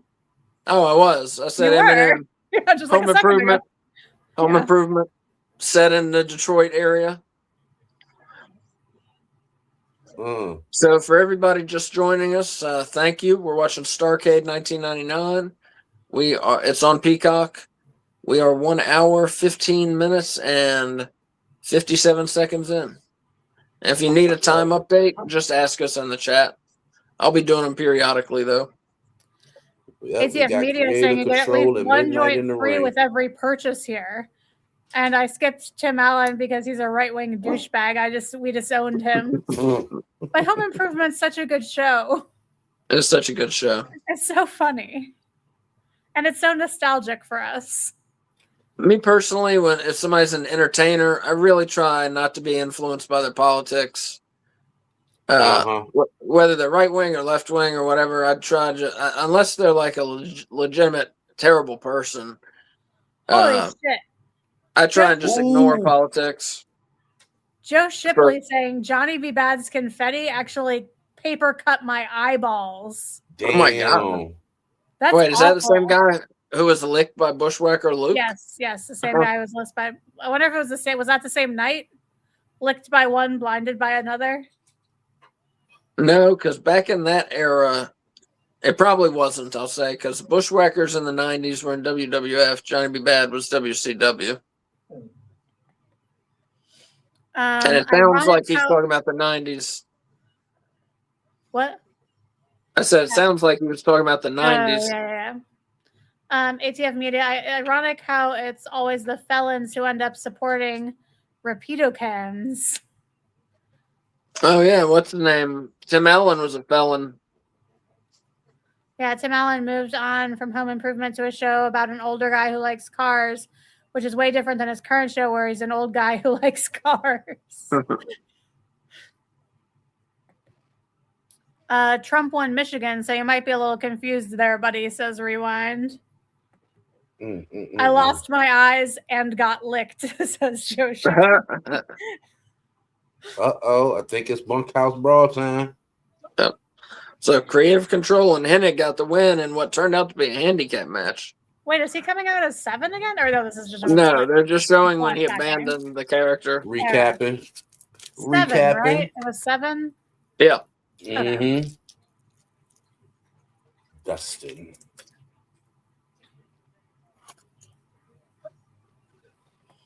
Seven's one-time only appearance, says Rewind. Mm-hmm. Hey, baby. Man, I'm gonna miss these guitar shots. You're a good girl. I hope we get one more for the road, man. Get one more for the road. Yeah, so if you missed my announcement, Tuesday Night Russo next week, we've been doing the Russo WCW era. Next Tuesday, we're going to a different time in Russo's life where we're switching. We're going to be watching the Attitude Era starting December 22nd, 1997. He was made head writer December 15th, 97. So we're watching December 22nd, 1997 Raw. We're going to watch the Raws and the pay-per-views of the Attitude Era. And for those of you just joining us, thank you. And watching Starrcade 99, we are at 1 hour, 19 minutes, and 23 seconds. And everybody, thank you for watching tonight. We have more viewers tonight than we did for our last AEW pay-per-view. Pretty good. Yeah. ATF Media, I asked Hands of Stone Ronnie Govern to punch Trump and finally end this plague, but he was concerned about getting too much orange makeup on his fist. Joe Shipley saying, my biggest fear is the WCW library going away. Yeah, man, I'm right there with you. Yeah. I'm right there with you. I love watching these old WCW shows. Yeah. I'm worried about all of it. WCW, all the NWA ones they've had, Texas promotions they had. I don't want to see none of it. I like being able to go back and, ways I kind of wish they would have just kept the fucking app, the WWE Network shit. That Yeah. was awesome because you could look it up by wrestler. Like that was CM awesome. Punk and it would pull up all the CM Punk matches. Yeah, that was awesome. Yeah. Rewind saying Dusty's got a badass shirt on. I hadn't seen it yet. Joe Shipley saying the 4 Huffman. The 4 Huffman. I do not understand. I don't understand. Double J out here, some chaps. Yeah. Man. This one started right off here. And either some Levi's or some Wranglers. Mm-hmm. They look like Wranglers based on the shape of the label. I was thinking so too. Yeah. Oh, Ooh. That shit. did not feel good. No. Look how that shit bent. Oh.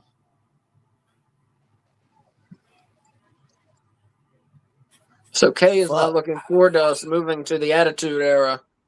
But I'm not looking for it. I'm just nervous. Of the clips I've seen of the Attitude Era, it does not look appealing to me at all. But I'm trusting Asa and Switch, and I think I'll be fine. How would you think both of us would love it, and it wouldn't be good? You guys are dudes. We're dudes. Yeah. Just to be honest, that's what has me doubting. Well, I'll tell you one thing. If Rewind doesn't know about the Attitude Era, he should enjoy that if he watches that with us. Because there are a lot of sausage references during the Attitude Era. Yep. That's true. A lot of talking about dicks and boobies. And butt. Sorry, I missed some comments up here, and it's not letting me scroll up. Rewind saying, dude, wrestling is perfect background noise. I put on a random pay-per-view and just have it in the background. I'm going to miss the library. Yeah, I'm going to miss the library big time. I hate the ads on WCW YouTube. Oh, yeah, we'll have to figure that out with watch-alongs. I didn't think about that. We have ad-free, but I bet most people don't. Yeah, just they'll have to catch up with us, you know? Yeah. That's why I do the time checks. Yeah. Yeah. I must have smoked a lot of weed. I was about to ask where Hands of Stone Ronnie Garvin won the world title, but of course it was the superior city of Detroit. Never mind, says ATF Media. Dusty wasn't too nice, but he was made with sugar and spice, says Joe Shipley. Dusty or Dustin? Dusty. He said Dusty, yeah. Totally agree, Rewind. I do the same as far as like having wrestling on in the background. Rewind saying, I grew up in the Attitude Era, so I know all about Val Venus and all the great sausages talk. Val Venus, one of my favorite characters. Porn star by day, wrestler by night. Supposedly, Vince really thought about calling him Pal Penis. I've heard that. Lord. Pal Penis. I've never heard that. Oh, I heard that, but you haven't heard that. I don't know. I thought I heard it from you. Maybe, but I've never heard that. I don't remember ever hearing that. But yeah, like what you call it was saying, I do the same thing. I usually do it with the Royal Rumbles. I'll throw on the Royal Rumbles and I'll fall asleep to those. Remember when they chopped his wine off? Says Joe Shipley. Yes, I do. Don't do that, Joe. We got stuff. We got to leave Kay in suspense about some stuff, y'all. Yeah. I gotta save some of the Attitude Era stuff, okay? Yeah, Kay's never seen the Attitude Era. Doesn't know. She doesn't understand what's about to happen. Y'all gonna scare her off. No. Yeah, I'm already kind of nervous about it. Dustin assaulting the ref here. Yeah, what's he doing? How's the ref supposed to count anyone a winner if his arms are taped to the ropes? I don't think Dustin cares about winning. He just wants to beat up Jeff Jarrett. Oh, I see. Duct tape is going to really hurt to take off of arm hair. That's too far, says Joe Shipley. And Jeff got 2 matches tonight? Yep. Yeah. I forgot about Dustin. Yeah, and the other one's against Chris Benoit. He's going to be worn the fuck out. Yeah. He better bring it for that match. I'm looking forward to that. I think that'll probably be the best match on the show. I think so too. Just basing that on the 2 guys in it, and it's a ladder match. Oh, I forgot it was a ladder match. Yeah. What's Mr. Perfect doing here? Well, he's in kind of with Jeff Jarrett, you know. Oh, with the dude with Russo, right? Yeah, the powers that be. Powers that be. Jeff Jarrett's not really part of that group, but he kind of is. He's the chosen one for Russo. Joe Shipley saying, I'm going to cry this Saturday. I think we will see lots of people in the audience crying. There is a rumor that the president will be in attendance. I've heard that too. Maybe I heard that from you, actually. I don't know. I think you heard that from me. Yeah. Eric Tate saying, did the real WWF Attitude Era start in 96 when Austin said 316 at the King of the Ring? You could say that. I think. But I'm going to count it as 97 because the architect of the Attitude Era was Vince Russo, really. And that's when he took over as head writer, was December 97. So that's why I'm placing a date on it. And of course, again, all of Russo's ideas got filtered through Vince McMahon.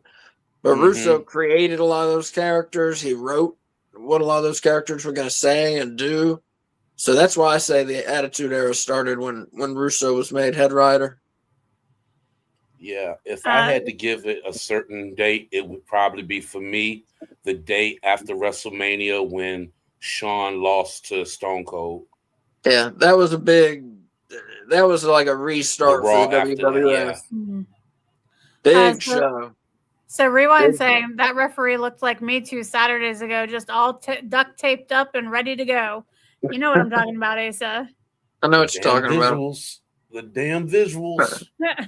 ATS Media saying, does George South wrestle Vernon Deaton in this episode?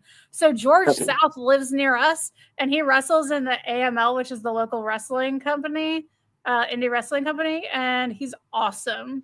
Yeah, he's still going. Bleeds. His shoes are like covered in dried blood, and he's still going. At like, he's still going about some George South ATF. How old do you think he is, Asa? Huh? How old do you think George South is now? Is he in his 70s? Didn't we look it up and he wasn't as old as we thought? I think he's 60-something. Yeah, he's 60-something. He looks like he's in his 70s, so. Yeah. It looks like he's about 76, but I think he's like 68 or something like that. 67. Is 100% 97 the beginning of the Attitude Era? Asks Rewind. I'm going to say 97, yeah. Yeah, that's just that's my opinion. Because, like I said, I think Russo is just responsible for it, so I don't see how it could start before he was the head writer. I mean, when you really are talking about the attitude and like what that meant for the shows, I'm gonna say 97, December 97. Yeah, but like Switch pointed out, that Raw after WrestleMania 14, that was a big Raw. Really saw the WWF reshaped. Saw Stone Cold come out, celebrate his world title win. Saw the formation of the new D-Generation X. And also was, the beginning of No Shawn Michaels. DX is the part of the Attitude Era I am looking forward to the least. Oh, that's a shame. They just seem so rude. Just told no, okay. I don't like the suck it. I don't like it. It's not nice. See, the first re-edition of DX, I think they was more vulgar than the second. They definitely were. Because Shawn and Triple H together they didn't care. Like, Shawn would come out to the ring in just Speedos with a big thing in front of him, jumping in people's faces with it and stuff. Like, Shawn was on some shit back then. But yeah, DX could be on some stuff. But the first iteration of them, him, China, Rick Rude, they was that. I love that DX version. So Joe Shipley saying Brett screwed Brett. Very controversial there, Joe. Vernon Deaton and Bill Tabb would crush George South. Just ask him. Interesting. Interestingly, Ric Flair, when asked who his best opponent was, he said George South, just because George South was so good at selling and making Ric Flair look like $1 million. He said George South. That's what it's all about. He's my best opponent. Rewind saying I agree with Switch. It began when Austin won the belt the night after that WrestleMania on that Raw. Joe Shipley saying, remember when Goldust kissed Savio Vega. Vega. Oh, I'm sorry. Oh shit. Is he gonna do it? Is he gonna do it? I swear. Oh. Thank you. I needed it. Whoa. I'm sorry, Dustin. I just needed one. I just needed one for the road. I needed one for the road, man. Joe Shipley saying, LOL, Sean sweet. and his Speedos. Yeah. Rewind saying HBK would put a tube sock in his shorts. Yeah, that's what he would do. Shorts.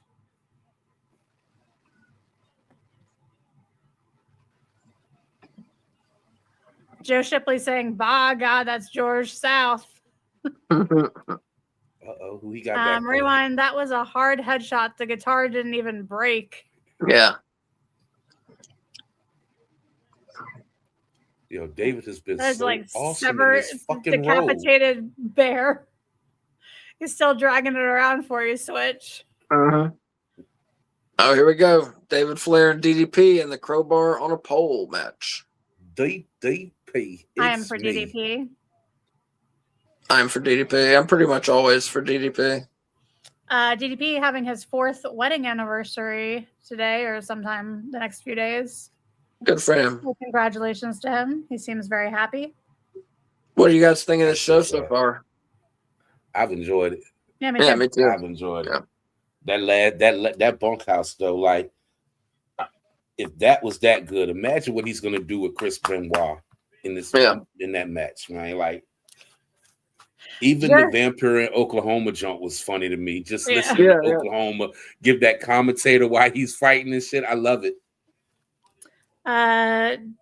Joe Shipley saying, as God is my witness, that is George South. Rewind. Seriously, where the fuck is that teddy bear's head? This is really weird. The head's been missing for like 3 weeks or something. Or at least 3 of our weeks, which I guess might just be like a week and a half of real time. Week and a half. Yeah, week and a half. Happy 4th, says Joe Shipley. DDP could have been a Chippendales dancer and I would have gave up my whole paycheck, says Rewind. Really? You know, the only version that I liked of DDP wrestling is when he was more like the people's champ, the underdog. I didn't care for this version of DDP. I really didn't. I liked for all versions of DDP. Rewind. No, DDP as a person. Oh, hold on. Don't be calling me Rewind. But goddamn, yeah, I didn't care for this version of him, man. Like, I don't know. You just like rubbed you the wrong way, or I liked that underdog story that he had, and just would come out of the crowd and his whole demeanor. Even his demeanor is different now. He had like when he had energy. He had energy when he was the people's champ. You can see he's just walking out here like, I'm that guy now. I'm smooth and stuff. Like, that's not my DDP. My DDP was the people's champ. Had fire about him and stuff. Yeah. Had his ribs taped up for like 2 years. Yes. It was like a year. It was like a year. Joe Shipley saying, thank you, female host, for giving my comments a little oomph. You are welcome. K Fabulous. K Fabulous. Yeah, K Fabulous is what I go by. That is not my given name, but my chosen name. Wait, you can't bring a crowbar to a crowbar on a pole match? The hell if he can't? He's David Flair. Yep. Wait, was that the crowbar that was on the pole? Oh, no, it's still up there. I see it. Never mind. Wow, Lil H was really short, huh? Yeah. Yeah. Oh my God, David Flair is so good at playing just like fucking nuts. Like for real, yeah. He's so scary looking.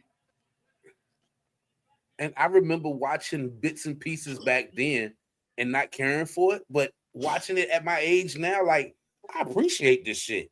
Yeah. Like he is in character for this joint. Yeah.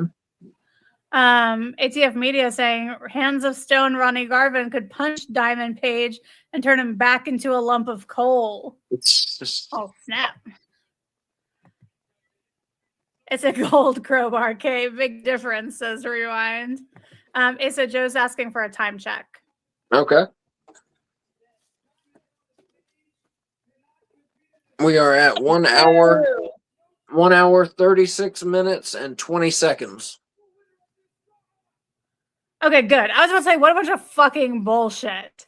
If I wasn't really getting a DDP match, I was gonna be mad. Yeah, I thought they was gonna really call that jump. Okay, so we going for it. Rewind saying if your dad's Ric Flair, you're gonna be a little off. Joe Shipley saying thank you, Asa, for the time check. You're welcome. Yeah, and any viewers out there, if you gotten off somehow or whatever, if you need a time check, you know where we're at in the show, just ask.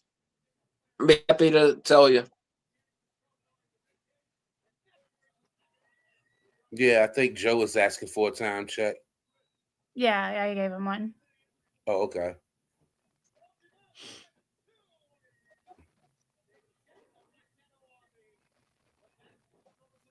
David Flair taking it to DDP early here.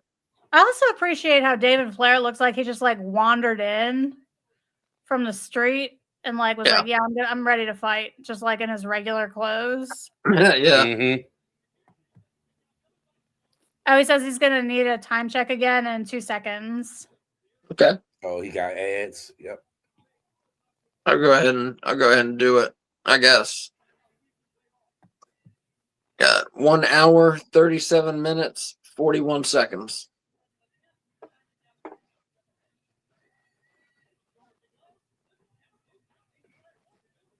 Ooh, good DDT, David. Okay. Mm-hmm. That was clean.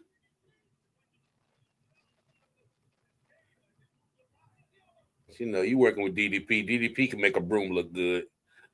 True. DDP, one of his things that some wrestlers didn't like working with him was he would want to plan out the whole match. Which because he learned it from Macho. Right, exactly. Most people don't do that.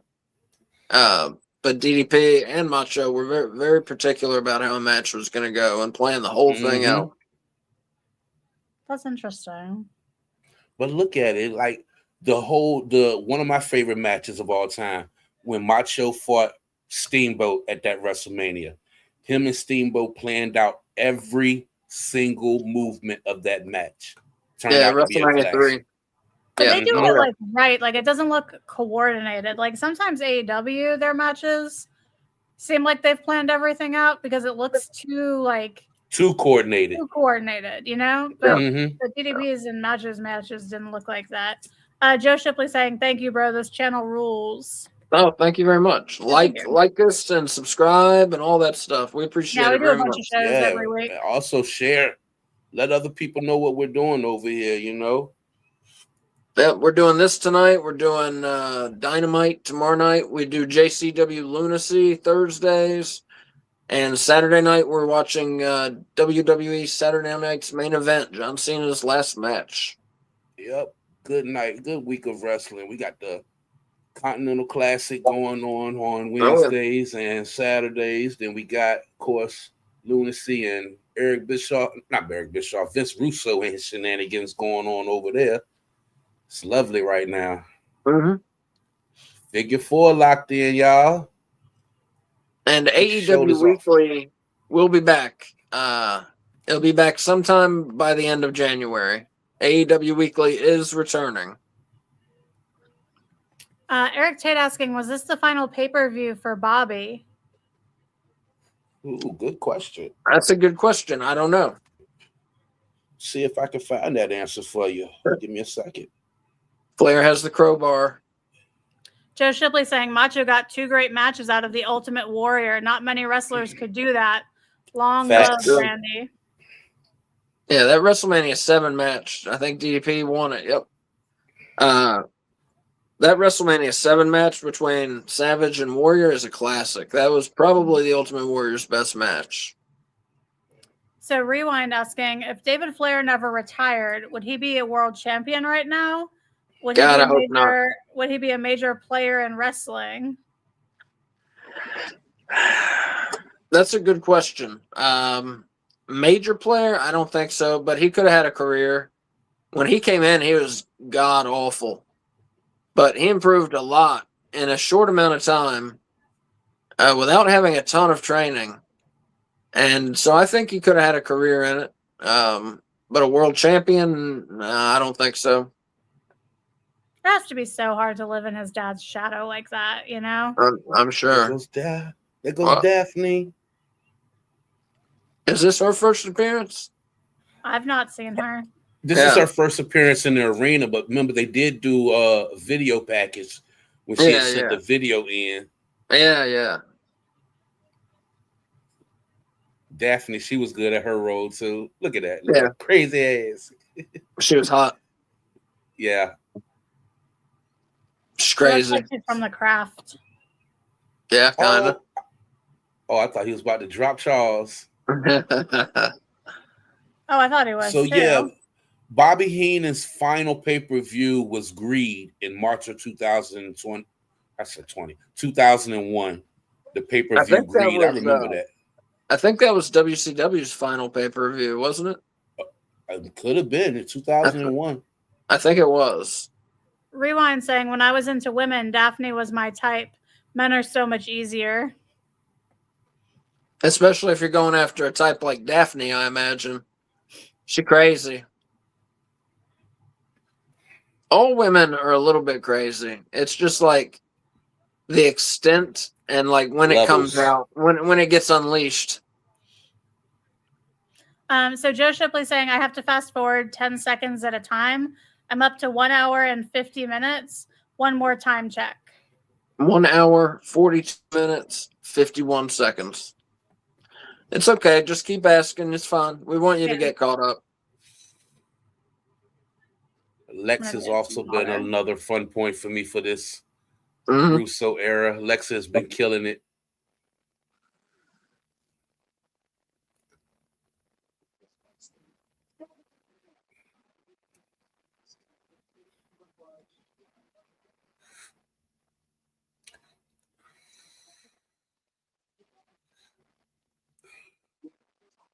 You know what's going to be, I think it's going to be an advantage for Russo with JCW is JCW doesn't have like 2 or 3 shows a week. Russo only has to focus on one show, so he can put everything that he needs to put into that one show into the next ones. Yeah. Instead of having to flip-flop back and forth. I agree. Yeah.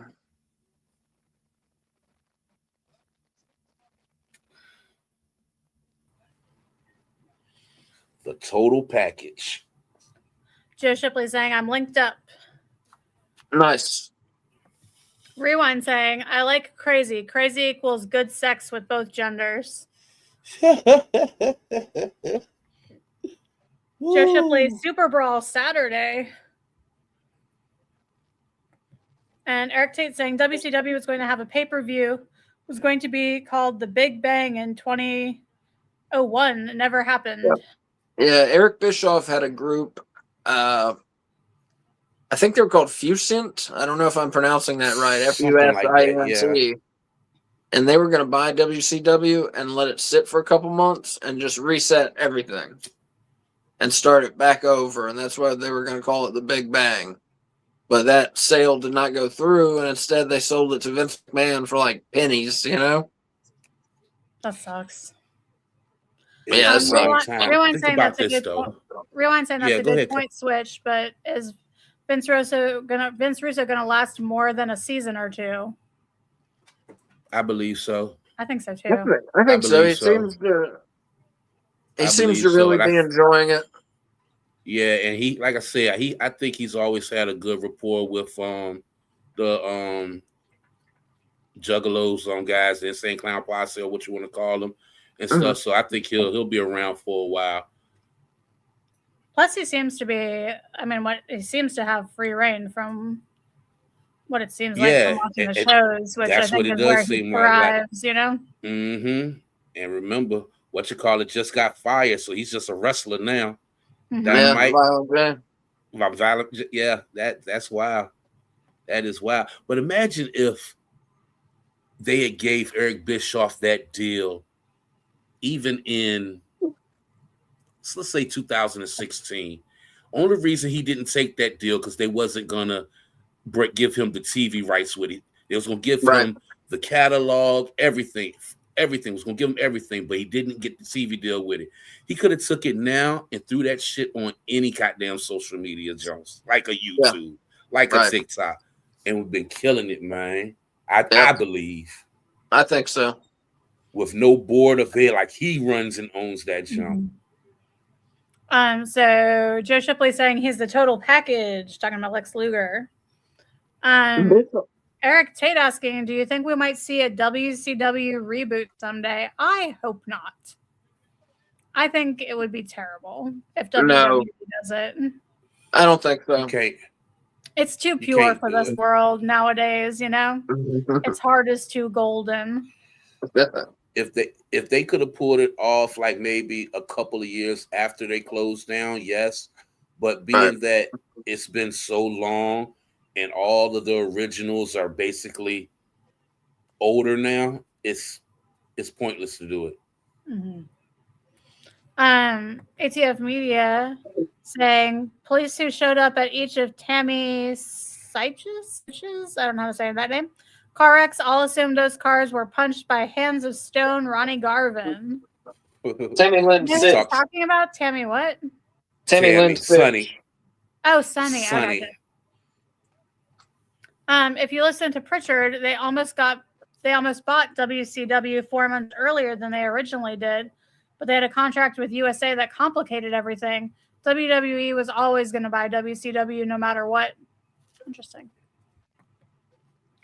I mean, it was stupid. It just fucked everything up. Because after that, Vince not having any competition, even WWE's product just went down.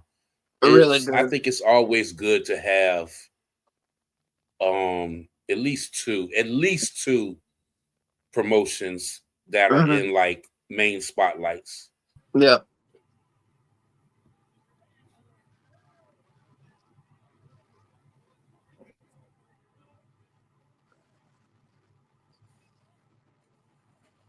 And back then, you know, so dumb when like people want AEW to fail. Yeah. It's like, don't you understand that even if you're not watching it, the fact that it exists is making what you are watching better? Yeah. That's AEW. That's not that's WWE fans. That's like WWE fans. I hate to say it, but that's them just hating on AEW, saying they wanted to fail and shit. Yeah. Like even when AEW first came out, I was a hard WWE fan, as y'all know. I didn't want to see AEW not succeed because I just believe WWE would have been better with competition. Yeah. Then everybody was like, well, AEW ain't going to be no competition. But how many people was leaving WWE when AEW came along to go to AEW? Yeah. Now, I was wrong. I didn't think it was going to be any competition, but they slowly grew. Now, they're still, you know, WWE has been number one in terms of ratings and money. So AEW hasn't come close to that, but they've done some big things. They had, you know, the biggest wrestling box office of all time for All In that 1 year. That was a pretty big deal. I don't want them to be as big as WWE because then I feel like they'd be making poor choices. Yeah. Which I don't want them to do. Like, I don't want them to change their product from what it is. Yeah, just to be more with successful. WWE, I think it's what's it called, going public or something that WWE did back in the day. Yeah. Oh, they were publicly traded. Yeah. Oh, I had no idea. When WWE did that, when they did that, that's when I felt WWE started declining. When they went public with that job. I think it was when when they dropped the F. running for office. Yeah. Because that's when they started like censoring the shit out of themselves. I forget what she ran for. Did she run for Senate? I think she did. Yeah. Elizabeth coming in the ring. Become the Department of Education head. Yep. Elizabeth has Silly String to fight off Sting. Sting changed it on a. That's a good swerve. Get your ass out of this ring, bitch. I didn't get that at first. You You thought she just intentionally brought Silly String to Yeah, fight I off? was very confused, but yeah, I get it. That is clever. Are we going to get a low blow? Rewind saying it's good for the boys to have two companies to get them more money. Yeah. Agreed. Yep. Rewind saying, yeah, AEW has done some big things like bring Taz back to color commentary. That alone brought them at least 2 million viewers back into wrestling. I can't And say yeah, I they do brought- enjoy Taz. So I can't wait till he comes back. I miss him on commentary. I know, me too. That was me Saturday getting all the white shit sprayed all over me, but the man who was spraying me had better aim. I got it all over my eyes and face. Jesus, God damn, Rewind.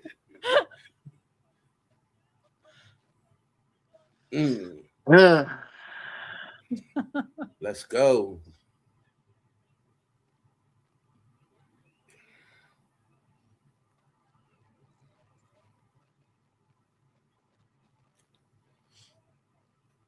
Go ahead, give him one more.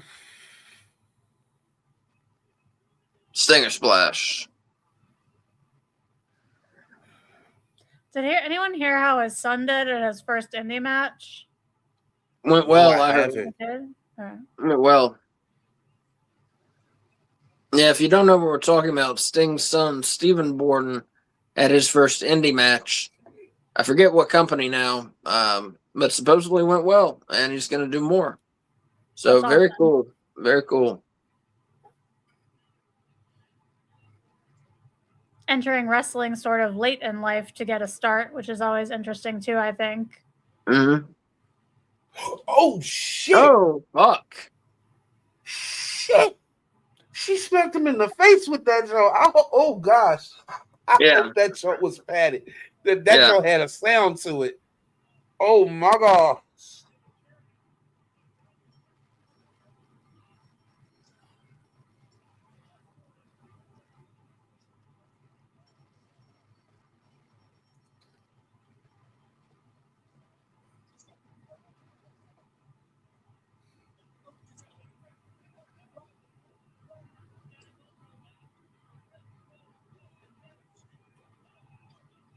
Damn.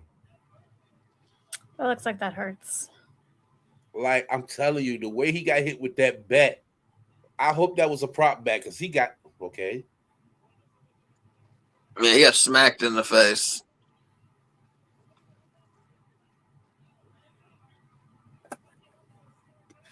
Yeah, Elizabeth says she won't give him no Hogan shot with that.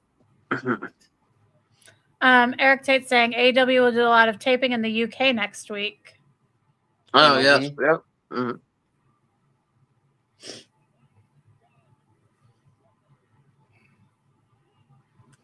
So they're taking the Continental Classic off the continent?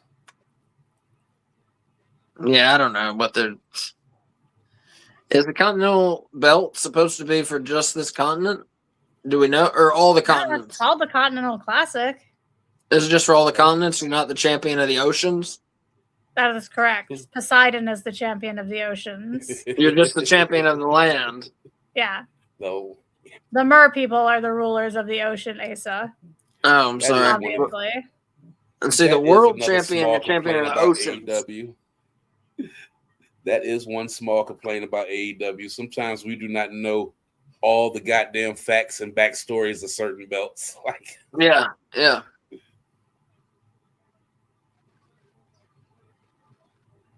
Yeah, good sales thing because you should be knocked the fuck out after that, John. I'm sorry. Mm-hmm. She swung that, John.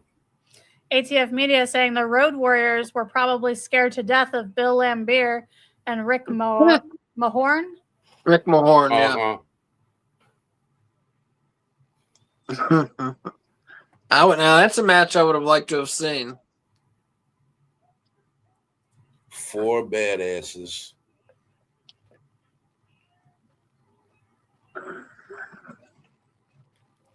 And we're watching Starrcade 99. We are at 1 hour, 55 minutes, and 40 seconds. So we got about 48 minutes left. Damn, already? 3, 4, 5, 6, 7, 8, 9, 10. We got 3 matches left. We got Nash versus Sid in the Master of the Powerbomb, which I don't know if those are the rules or they're just saying whoever wins is master of the power bomb. I don't know. And then we got the Benoit Jarrett ladder match, and then the Hart Goldberg no DQ match. AEW have a new title. It will be called the Laptop title. LOL. Don't worry, Switch. Mercedes Moné will have all the belts sooner or later.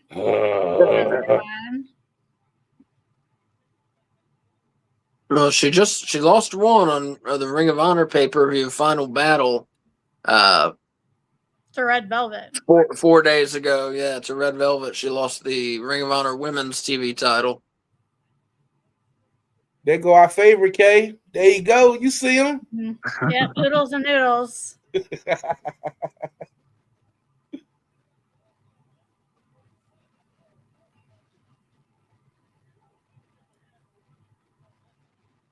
Oh, the last time I've never seen someone with so many ramen noodles on their head. Like, have you ever seen anyone's hair look so much like ramen noodles? No, not like Sid's. It's been some that it came close, but Sid's just does it. AC used to say Marcus Smart had macaroni and cheese hair, but not oodles of noodles or ramen. Big sexy.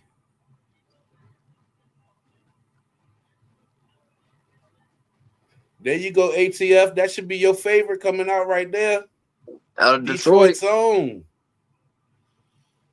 Oh, is that why he's called Diesel? You know, I imagine. I never thought of that until just now. So he and Scott Hall are still the World Tag Team Champions, even though Scott Hall has been off TV for about a week and a half at this point. I was wondering what it's weird that he had to relinquish one belt but not the other. Yeah.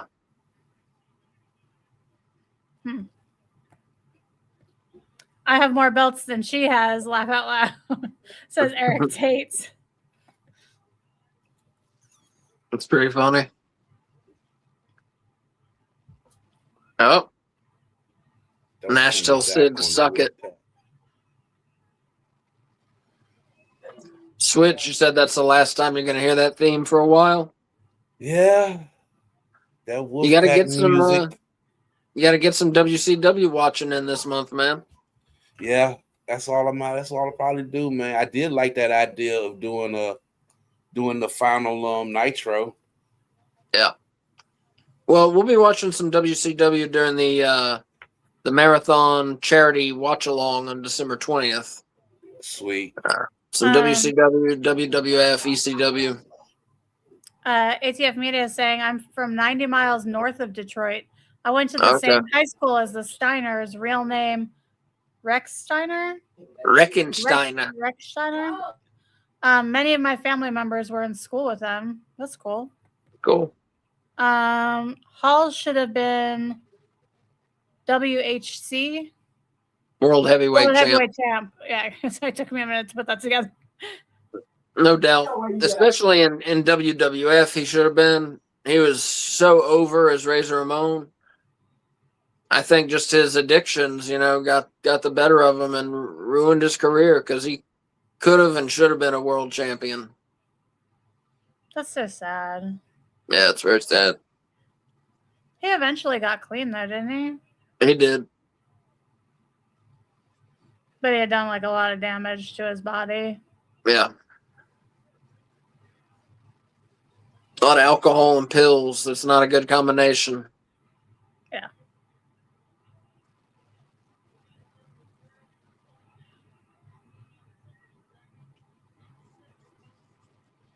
Sid's back is bleeding. Mm-hmm.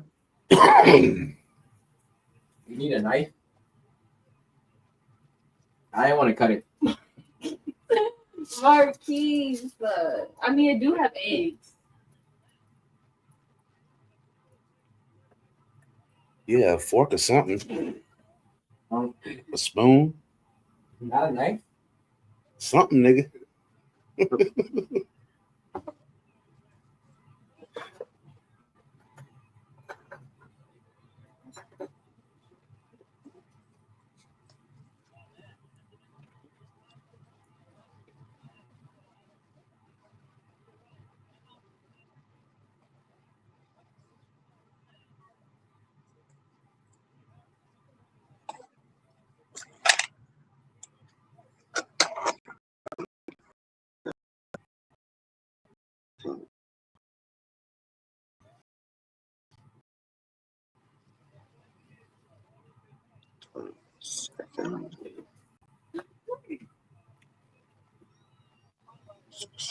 That was a very gentle chair shot.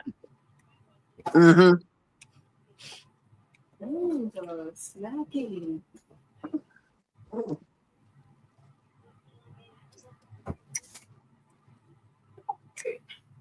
No, I don't know why you acting cute. You know what I was thinking, bro? What? That maybe you should have some of the people that follow us on here give you suggestions for your marathon watch along. Yeah, I put that post up one day. Nobody replied to it, but Oh, I'm gonna do it more. You should ask on here instead of on a post. Yeah, on here, people. I'm doing a charity marathon watch along. December 20th starts at 11 a.m. It's going to go till 3 a.m. We're going to watch a bunch of different shows. If you have a specific show you want me to do a watch along for, and the charity is hospice, I'm going to be asking for donations to hospice. If you have a specific show you want us to watch along, let me know. Let me know right now, and I'll try and add it to the docket. Rewind should give us a good Taz show. Yeah.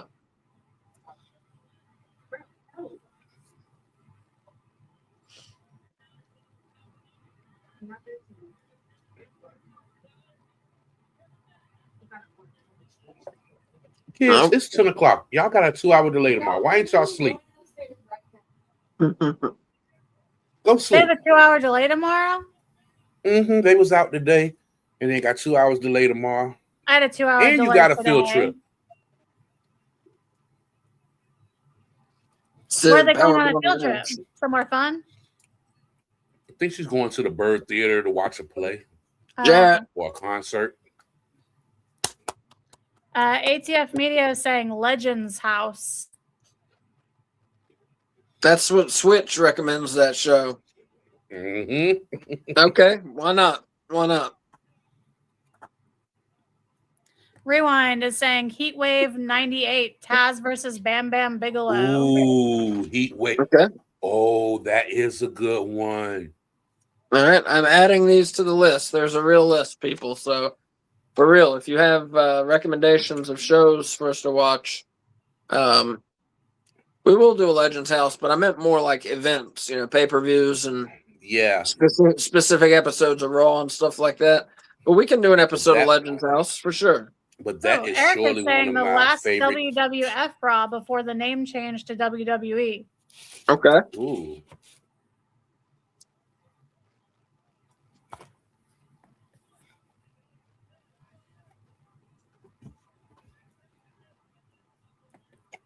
Yeah, but that Taz and Bam Bam one is a good one. Oh, yeah. That's probably one of my favorite Taz matches.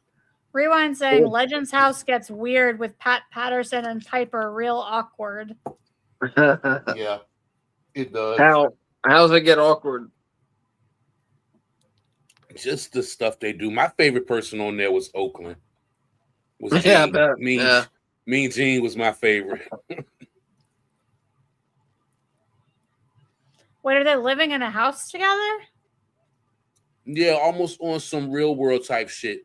They had, I think they had Tony Atlas in there. I think Pat Patterson, Gene Oakland.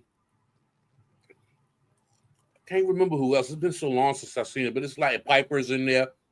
It's like 8 or 9 of them in there. Rewind saying Patterson molested Piper when he was a child. Oh, Lord. That's horrifying. Yeah, I've heard some not great things about Pat Patterson. Yeah.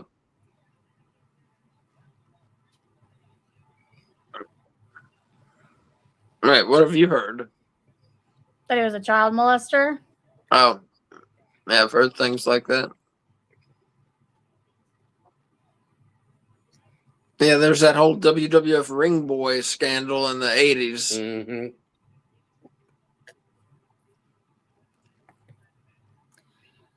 ATF Media saying Finkel, Hillbilly Jim, and Jimmy Hart. Jimmy Hart was annoying as shit.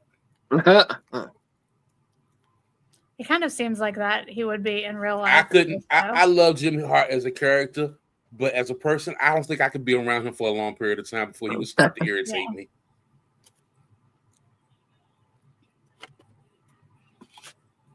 He still wears those airbrush jackets. They're very impressive in person. I would love to see like him just show a whole collection of them. Yeah, things. like his closet. Yeah. Mm-hmm. ATF I know Media. Jimmy don't get rid of shit. Yeah. No. Yeah. ATF Media is saying, I saw Pat Patterson at an NWA convention 10 years ago, and I certainly believe that he really, really, really, really, really, really likes guys. Yeah, definitely. He was the first openly gay wrestler to hold the belt that we know of. I'm sure he wasn't the first gay wrestler, just the first openly gay wrestler. He was the first Intercontinental Champion. But he didn't come out until that show, that Legends House. He came out on that show. Oh, I did not know that. Yeah, they was all at a dinner, and that's where he came out on the show and started talking about the guy he was married to for like, 30, 40 years or some shit. Oh. Yes, it's time. And we got Benoit defending the U.S. belt against Jeff Jarrett in a ladder match. We got this, and then the main event with Hart and Goldberg. I love when they hang the belts from like a big loop in the sky. Yeah. And they have to climb to it to get it down. It's like my favorite kind of match. I love a ladder match. Oh, yeah. I think this match is gonna be great, but I don't think it's gonna be like insane with ladder stunts, That's not. I'm not looking for ladder stunts. I just like that they have to climb to get the belt. Unless they pretend like they don't know how to climb a ladder or like they're dying. That I'm not a fan of.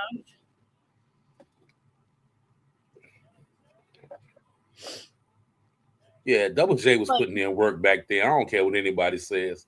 A lot of people was talking shit about Jeff Jarrett back then, but Jeff was putting in work. And he's not wearing those shirts anymore that are like shredded shirts with a collar, Uh-huh.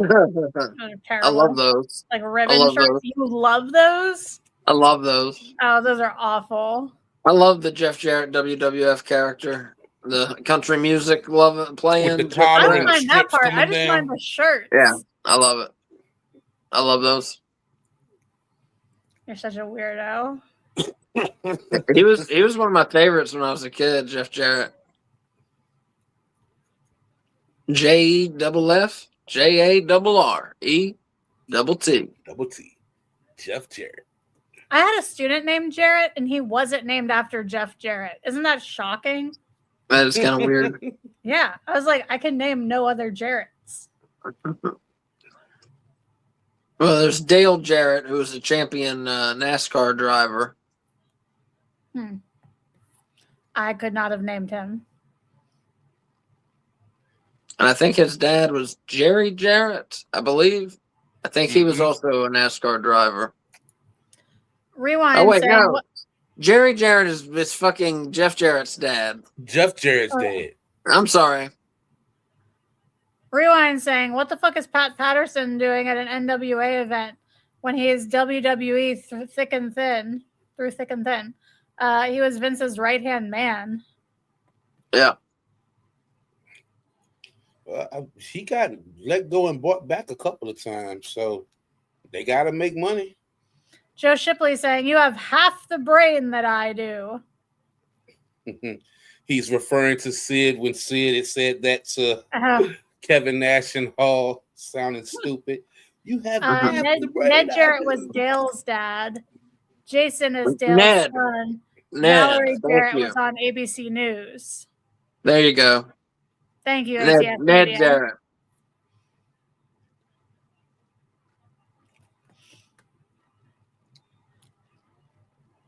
Oh, Rewind's ATF Media is saying, duh, because there were a lot of dudes there and almost no women. It's a good call.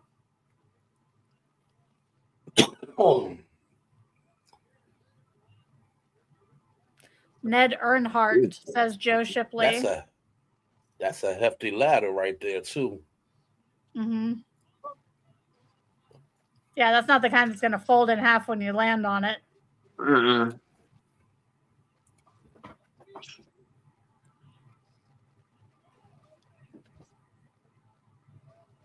Tell you, Benoit Hey, would so just you do. Go ahead. you prefer one ladder, or you prefer having multiple ladders on a one-on-one match? I kind of prefer one just because it makes it more dramatic. Uh-huh. But definitely when you have more, there's more like holy shit moments, you know. But ladder matches with all like 6 ladders and shit, they make me so nervous, you know. People getting thrown Yeah. onto them and pile drive through them and thrown off them. Shit makes me so nervous. Like I don't want to see anyone die for real, you know. I like when there's at least 2 though, because then they can have one set up and one is a weapon. Oh God, his face is bloody. Yeah. And that looks like an accidental cut. That's not a normal. That's not a normal open up right there. I think when Jarrett dropped him face first on the ladder, I think outside the ring. Rewind saying, if you're gay, you can go to any gay bar and get dick. Trust me on that. It doesn't matter how old or it doesn't matter how you look or how old you are. I could see that. Guys are super horny. I believe it.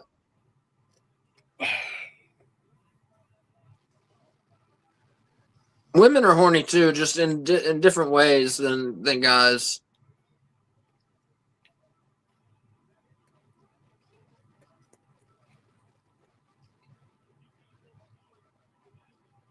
I know his eyes probably watery. If he got hit in the nose, I know his eyes got to be watery. Mm-hmm. I love when Tony would say raw after a move.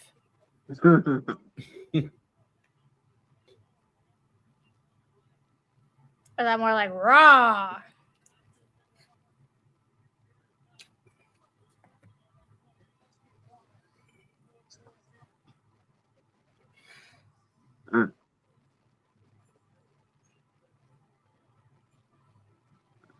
Ooh.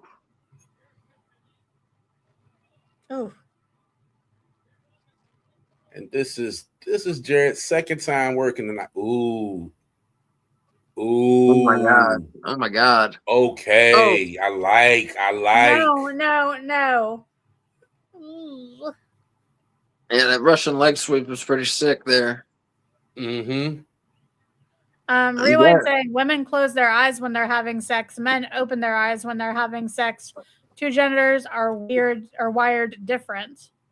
Huh. I've had sex with lots of women that did not close their eyes when they were having sex. I don't think that's always true, Rewind.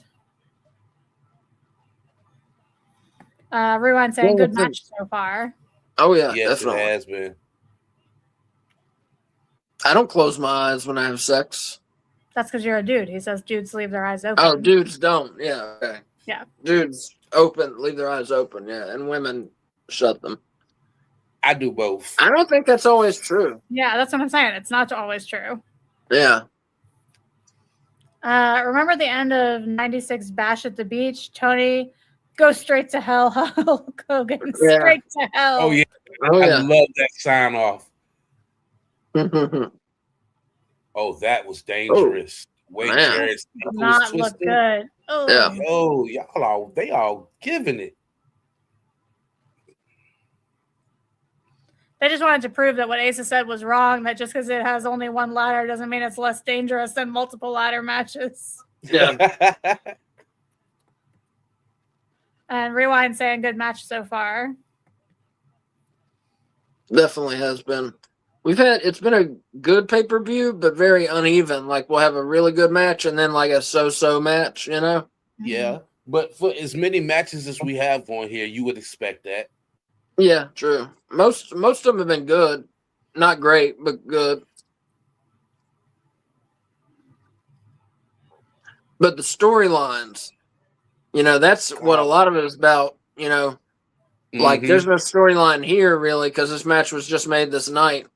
But in the rest of the matches, we've got all these storylines coming to a head that we've been watching for a month, which is how a pay-per-view should work. A lot they don't work that way nowadays. A lot of times the matches are made like, the week before the pay-per-view and shit like that, you know? I thought Jeff Jarrett and Chris Benoit have been having beef. Well, they have. You're right. You're right. Yeah. So I mean, it wasn't like a storyline, but it was like an ongoing True. minor feud. Yeah, that's right. Yo, yeah, I don't even think he could breathe out his nose properly because his mouth is wide open. Yeah. Eric Tate saying, "How come?" Wait, how come what? More specific, Easy E. Yeah, I don't know.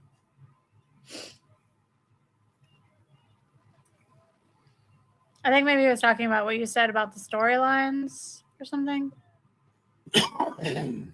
Like, I don't care what kind of cup you wear. Landing on that top rope like that is not. It's not fun. I don't think most wrestlers wear cups. Oh, for real? I don't think so. He just raw dogged that top rope like that. Yeah. Fuck Like, no. Oh, the pay-per-views. Why isn't it like that anymore? Oh shit. Damn. Oh. I'm sorry. I'm giving it to him too. Yeah. You know, Eric, that's a good question. Why isn't it like that anymore? I don't know. I don't have a good answer for you because it makes sense to me. Start the feud at least 3 weeks before the pay-per-view and have it built up, because that's the thing. Like I said, even in the matches that weren't great tonight, we had resolutions to feuds. Mm-hmm. Or most of them, we had resolutions to feuds that had been going on for like a month and a half, things like that. So even when the matches weren't great, we had stakes. We had emotion invested in them, which is something both companies, WWE and AEW, need to do better about with their pay-per-views. They need to have stakes. And I don't mean just belts. I mean just stakes. Something is on the line, whether even it's just this rivalry, you know? We don't see as many matches based on rivalries. A lot of times it's like, who's the number one contender? I'm going to face them. And that's boring. Doing that over and over and over. Who's the number one contender? And, you know, here comes Benoit. And bringing new stories out of it. Because if you look at the whole Harlem Heat and Creative Control thing, for the past few weeks, they've been beefing and had their own thing going on. They ended that Red Day. This boy. Look at that fucking ladder shaking. Yes. This dude. Go get it, Benoit. Still one of the craziest ones was that one we saw off the top of that cage. Oh, yeah. That he did. That's one of the best moves I've ever seen. That was on a Thunder, too. Rewind saying it's a different generation wrestling. It's trying to appeal to this generation. That's why. Yeah. Saying Cena's last match with Gunther had no build-up. Right. And that's a great example. Now, I only read what happens in WWE sometimes. I don't watch it. But based on what I've read, Cena and Gunther don't have anything going on. And if it's Cena's last match, he should have had an opponent building up for like a month. Like, there should be stakes. Not just is he going to win or lose, but like, oh man, I can't believe the feud these guys have had. Who's going to win this feud? Is he really going to send Cena out with a loss? Or is Cena going to vanquish his last foe? And instead of doing a story, that's exactly what I'm talking about. They did a tournament. Yeah. Who's the number one contender to face Cena? Shit like that. Where it can't. I like a good tournament though. You can't like. I like a good tournament too, but it can't be all just about who wins. And loses the wrestling match. There has to be more to it than that. Yes. And it can't be predictable. Because once we saw Gunther in it, we all knew Gunther was winning that tournament. Yeah. Well, that was a great match there. Rewind saying that's why Benoit had a brain like a 95-year-old when he died. Yeah. True. Is the only match we have so left much that they could have did with the Yeah. That's the last one, right? Yep. I'm gonna peace out before that match. No. Okay. Yeah, I don't want to see Bret Hart get injured. And it's also past my bedtime, so it works out well. So I will see y'all later. Thanks for letting me join you. Of Yep, course. get you some rest, Kay. Yeah, and just on the record, my favorite match was that last match. Yeah. We got you. Okay, cool. Well, Bye, hey, guys. hey, can you Huh. give us a bones rating for the whole show so far? I'm gonna give it a 4. It has not wowed me, but that last match is like it would have been a 3.5 without that last match. So Wow. Okay. Okay. yeah, Gotcha. Yeah. I mean, I've just seen better Starrcades, you know. Yeah. Yeah.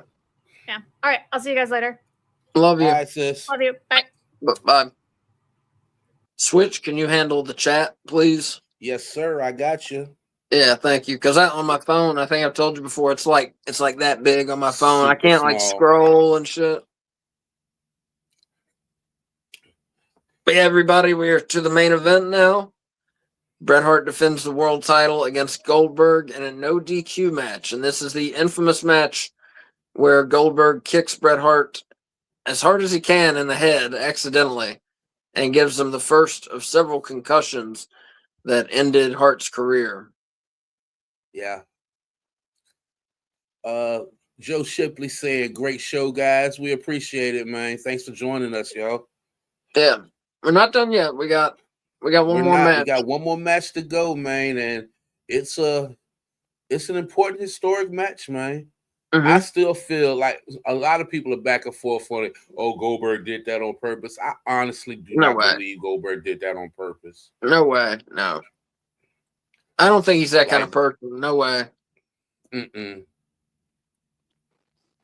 got to remember, Goldberg came from football, so it ain't like he was training for wrestling his whole life. He had only been in here maybe about 4 years in by now. No, not even. Not even that long. Yeah. Not even.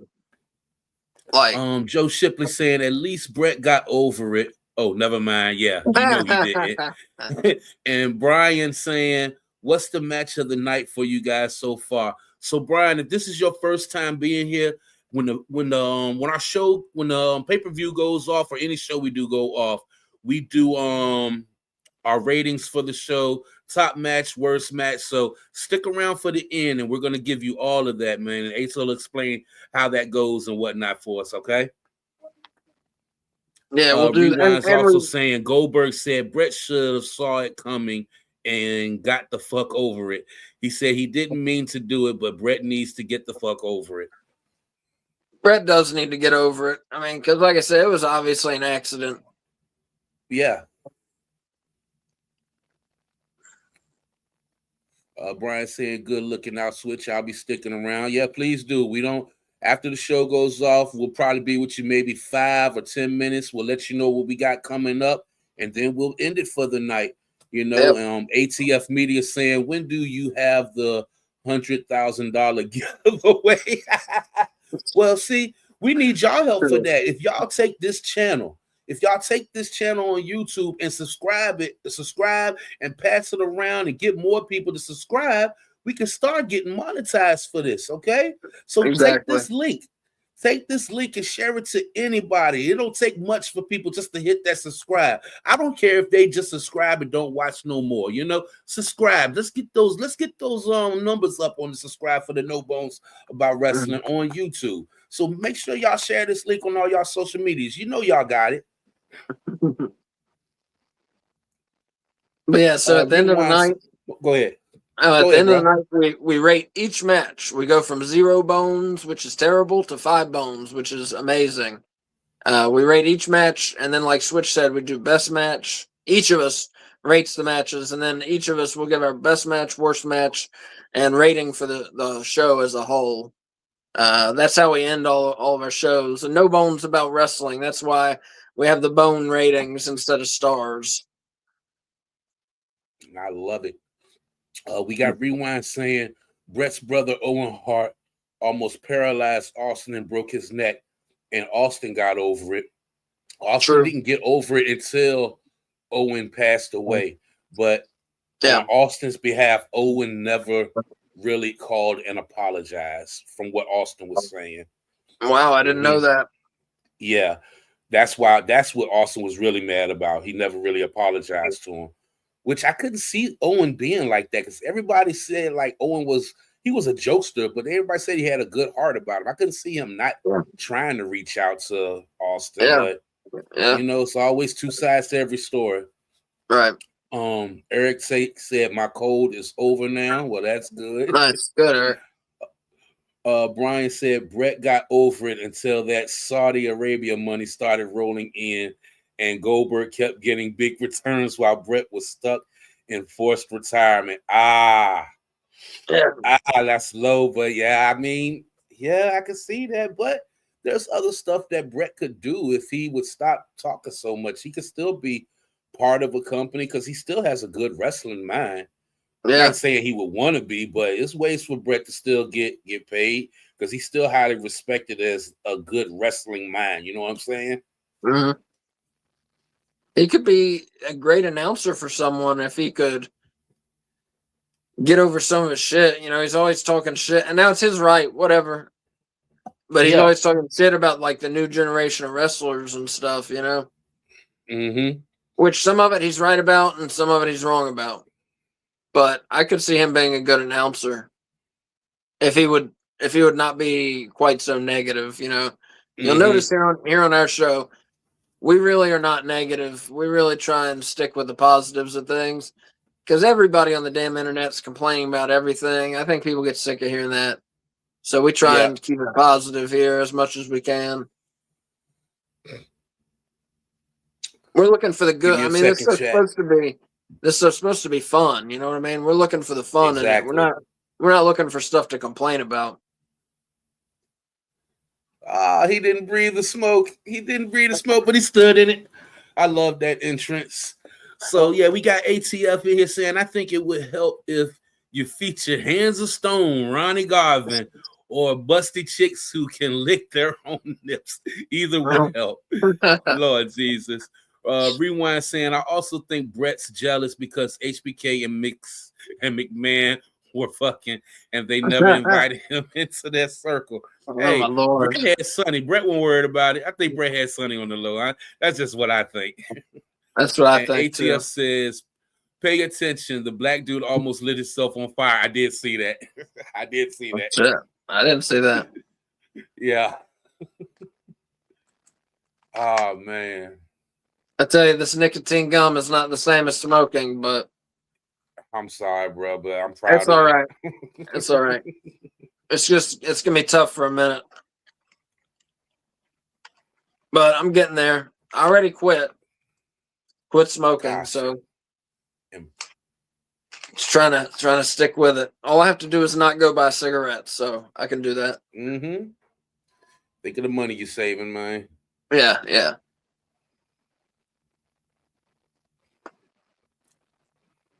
Yeah, it's like $6 a day. That adds up. I mean, that's $180 a month. Like, that's ridiculous. Yeah. And Goldberg has been a #1 contender for a while, if I'm not mistaken. Mm-hmm. Long overdue for this match. Well, Luger briefly got the #1 contendership, but he got a shot and he lost. Okay. And so for a little bit there, Goldberg was #2 contender, but he had a match coming up at the pay-per-view. And then Luger lost and Goldberg became #1 contender. Yo, yeah, that's right. You're right. Yeah.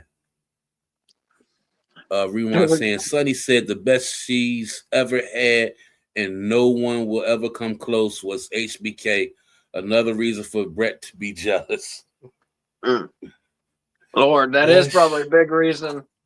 Sean had Brett missing them sunny days.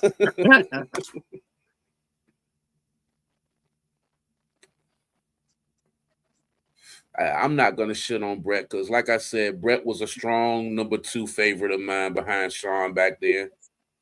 Like when they had to fight against each other, I was so torn at that time because I wasn't as big as a Shawn Michaels fan until DX. I got you. Like I've always loved Shawn, even when he was with the Rockers and stuff. But yeah, when he started joining DX and started being, he was too goody as a face champ. When he had Jose Lothario coming out with him and stuff, I didn't buy it. You know what I'm saying? Yeah. Granted, he was putting on good matches, but I didn't like that demeanor. Yeah, I agree. I agree with that. And Sean, probably my least favorite wrestler, who I would have to. I feel like you got to put him in the top 10 ever. Man, that's tough. I'll say top 20 ever. Okay. I know that you would disagree with that, but I would definitely put him in the top 20 ever. It's so tough to compare like American wrestling style and lucha libre style. You know what I mean? Yeah, but And see, figure also out you've who. seen more wrestling promotions than I have, so I can understand you doing that.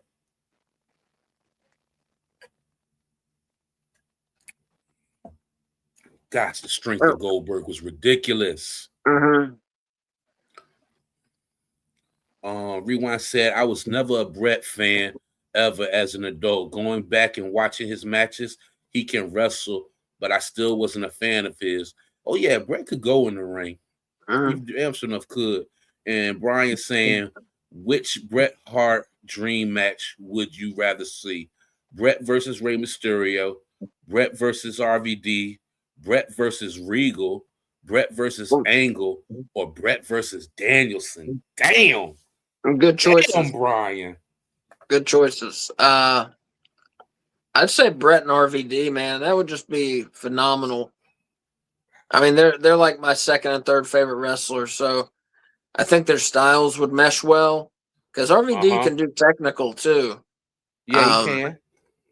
And seeing RVD do his athletic stuff and seeing Brett counter some of it, I think it would be a great match. I think I would go with Danielson. Rewind says he would go with Kurt. That would be like none of these answers would be bad. Like I really wouldn't have mind a Brett and Regal one. Regal when he's on his game. Like all those is good. Those is good matches, Brian. Good fantasy booking right there. Mm-hmm. Like I said, I'm finishing Regal's book. I almost don't want to finish it. He's just talked so much about his addiction. It's it's a downer, man. And like I said, like almost no backstage stories, you know? Which I love hearing that stuff. And like I said, hearing what the guys are like outside of the ring and, in this match, you know, we were supposed to do this and instead we did that. Like he doesn't talk about that kind of stuff in his book. Yeah. I really hope they put that round table Legends of Wrestling on YouTube so you can watch that, because if that's what you like to hear about, you're gonna love that show, because they talk a lot about some ring stuff, but it's a lot of stuff that goes behind the scenes that they talk about that you'll be like, God damn, what? That's what was going on? Well, y'all went through that. Like Ric Flair had some of the best stories on there when he was on there. They had a panel of him, Eric Bischoff, DDP, Jim Ross, and Dusty Rhodes together. That's pretty awesome. Bruh. Then it was another one. It was Jim Ross, Garvin, Ric Flair, Mick Foley, and who was Michael Hayes. All right. Yeah, I know you've been telling me I should watch those. I still haven't, but I will try to work some in this December before everything goes off of Peacock. Mm-hmm. I will check it out. I've been trying to watch a lot of WCW this month. I was trying to watch all the Nitros. I started in 95, but I'm still in like December 95, so I don't think I'm gonna get through all the Nitros unless that's all I watch on TV. So I don't know. Probably not gonna try and go through them all. Just I'm gonna try and watch a lot of WCW stuff though.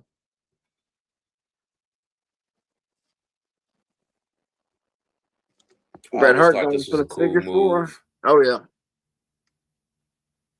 He ain't got it clean though. He ain't get it clean.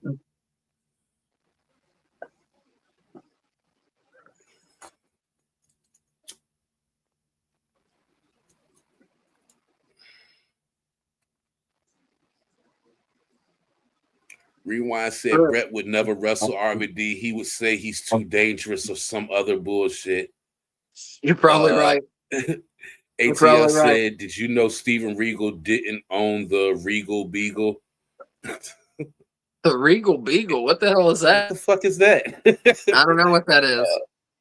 Rewind said, two rough bunches in the same match. Sorry, two rough bumps in the same match. Brian said, I've been watching 1994 WCW, such an underrated year for the promotion. I agree. I agree with that. Yeah, 93 and 94 WCW, I really loved. A lot of that is nostalgia, but there was also a lot of really good wrestling going on back then. I mean, Sting, Vader, Cactus Jack, Too Cold Scorpio, Marcus Alexander Bagwell, Steven Regal. Did I say Johnny B. Bad? Mm-hmm. Bobby Eaton. Hogan came in 94. Randy Savage came in 94, 95. Bunkhouse Buck, Terry Funk. I mean, you can go on and on. That promotion was really in a great place in 1994. The Patriot, who I liked a lot. ATF says that's the bar that Jack, Chrissy, Janet, and Larry Dallas used to hang out in to avoid Mr. Furley. I can't read. I can't see it. Yeah, that's what it said, Mr. Furley. Oh, Mr. Furley. It was Okay. Three's Company. Gotcha. As an old sitcom. The Regal Beagle. I knew that sounded familiar. It sounded familiar, but I could. Rewind says Cactus Jack in WCW was so underrated. He was such a great heel, especially with him and Sting. Mm-hmm. That's why he had the sense to get up out of there. Yeah.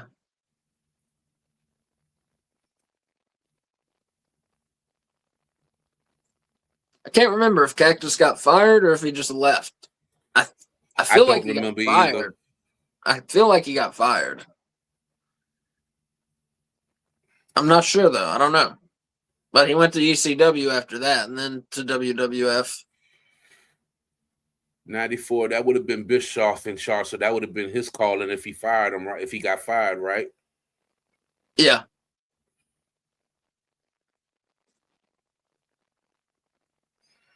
Yeah, Bischoff, I think, fired Mick Foley and Steve Austin. And then whoever was there in the early 90s let The Undertaker go. Mm-hmm. That was, I think that was either Bill Watts or Ole Anderson. I think you're right. One of those two. Rewind said they told Cactus to leave after the match with Vader because it was so violent. Mm. And Eric says, how come Peacock did not have all the WCW Saturday night shows? I think they just, I don't know. They should. That's the best answer I can give. They was missing a few things from WCW on Peacock. Mm-hmm. I think we had to skip a Nitro because they didn't have it on there one time. No, we had to skip one because they didn't do the show. Mm. I think it was on like Thanksgiving or something like that. Okay.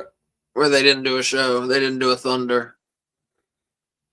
There might have been a Nitro that we had to skip too, though, because they didn't have it. Now, you might be right.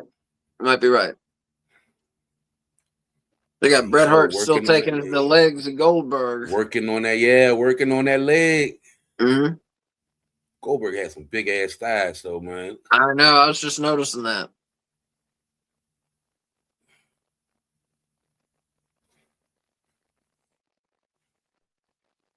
There you go. Oh, another ref bump. Ref bump number 3 here. Brett, look, he swung that motherfucker. Like, yo, you're going to have to eat this one. You got to eat this one. Oh, shit. And that's the moment. There it is. Yep. That's the moment. That is the moment. Damn. I feel what Kay was saying now. I kind of didn't want to see it, bro. Yeah. Yeah. With the spear.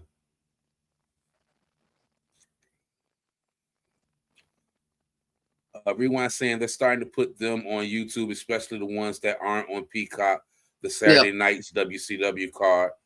ATF says, all right, I'm taking off. I have a pound of weed here and it won't smoke itself. Hey, you could be smoking and watching us, yo. You ain't got but so much longer. You can hang for a little bit while. I want to get your bones rating too, man. But hey, do what you got to do. We appreciate you for stopping by. And Brian said they let Triple H leave in 95 too. They lost Austin, Foley, Hunter, Taker. Kane was in WCW? Vader, Not that I remember. Mero, Dustin Rhodes, all within like 2 years. Mero, Dustin Rhodes. Yeah, that's a good point. Yeah. Piper calls for the bell.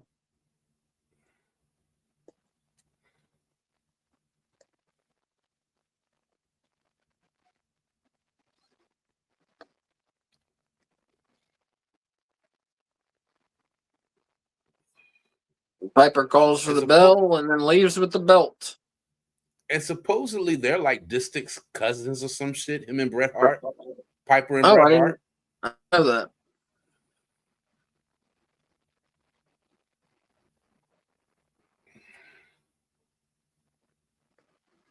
He just gave it to Bret. So Hart wins.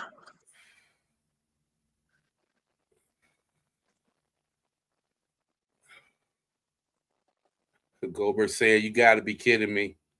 And it's the Russo hard stop. Oh, God. Yep.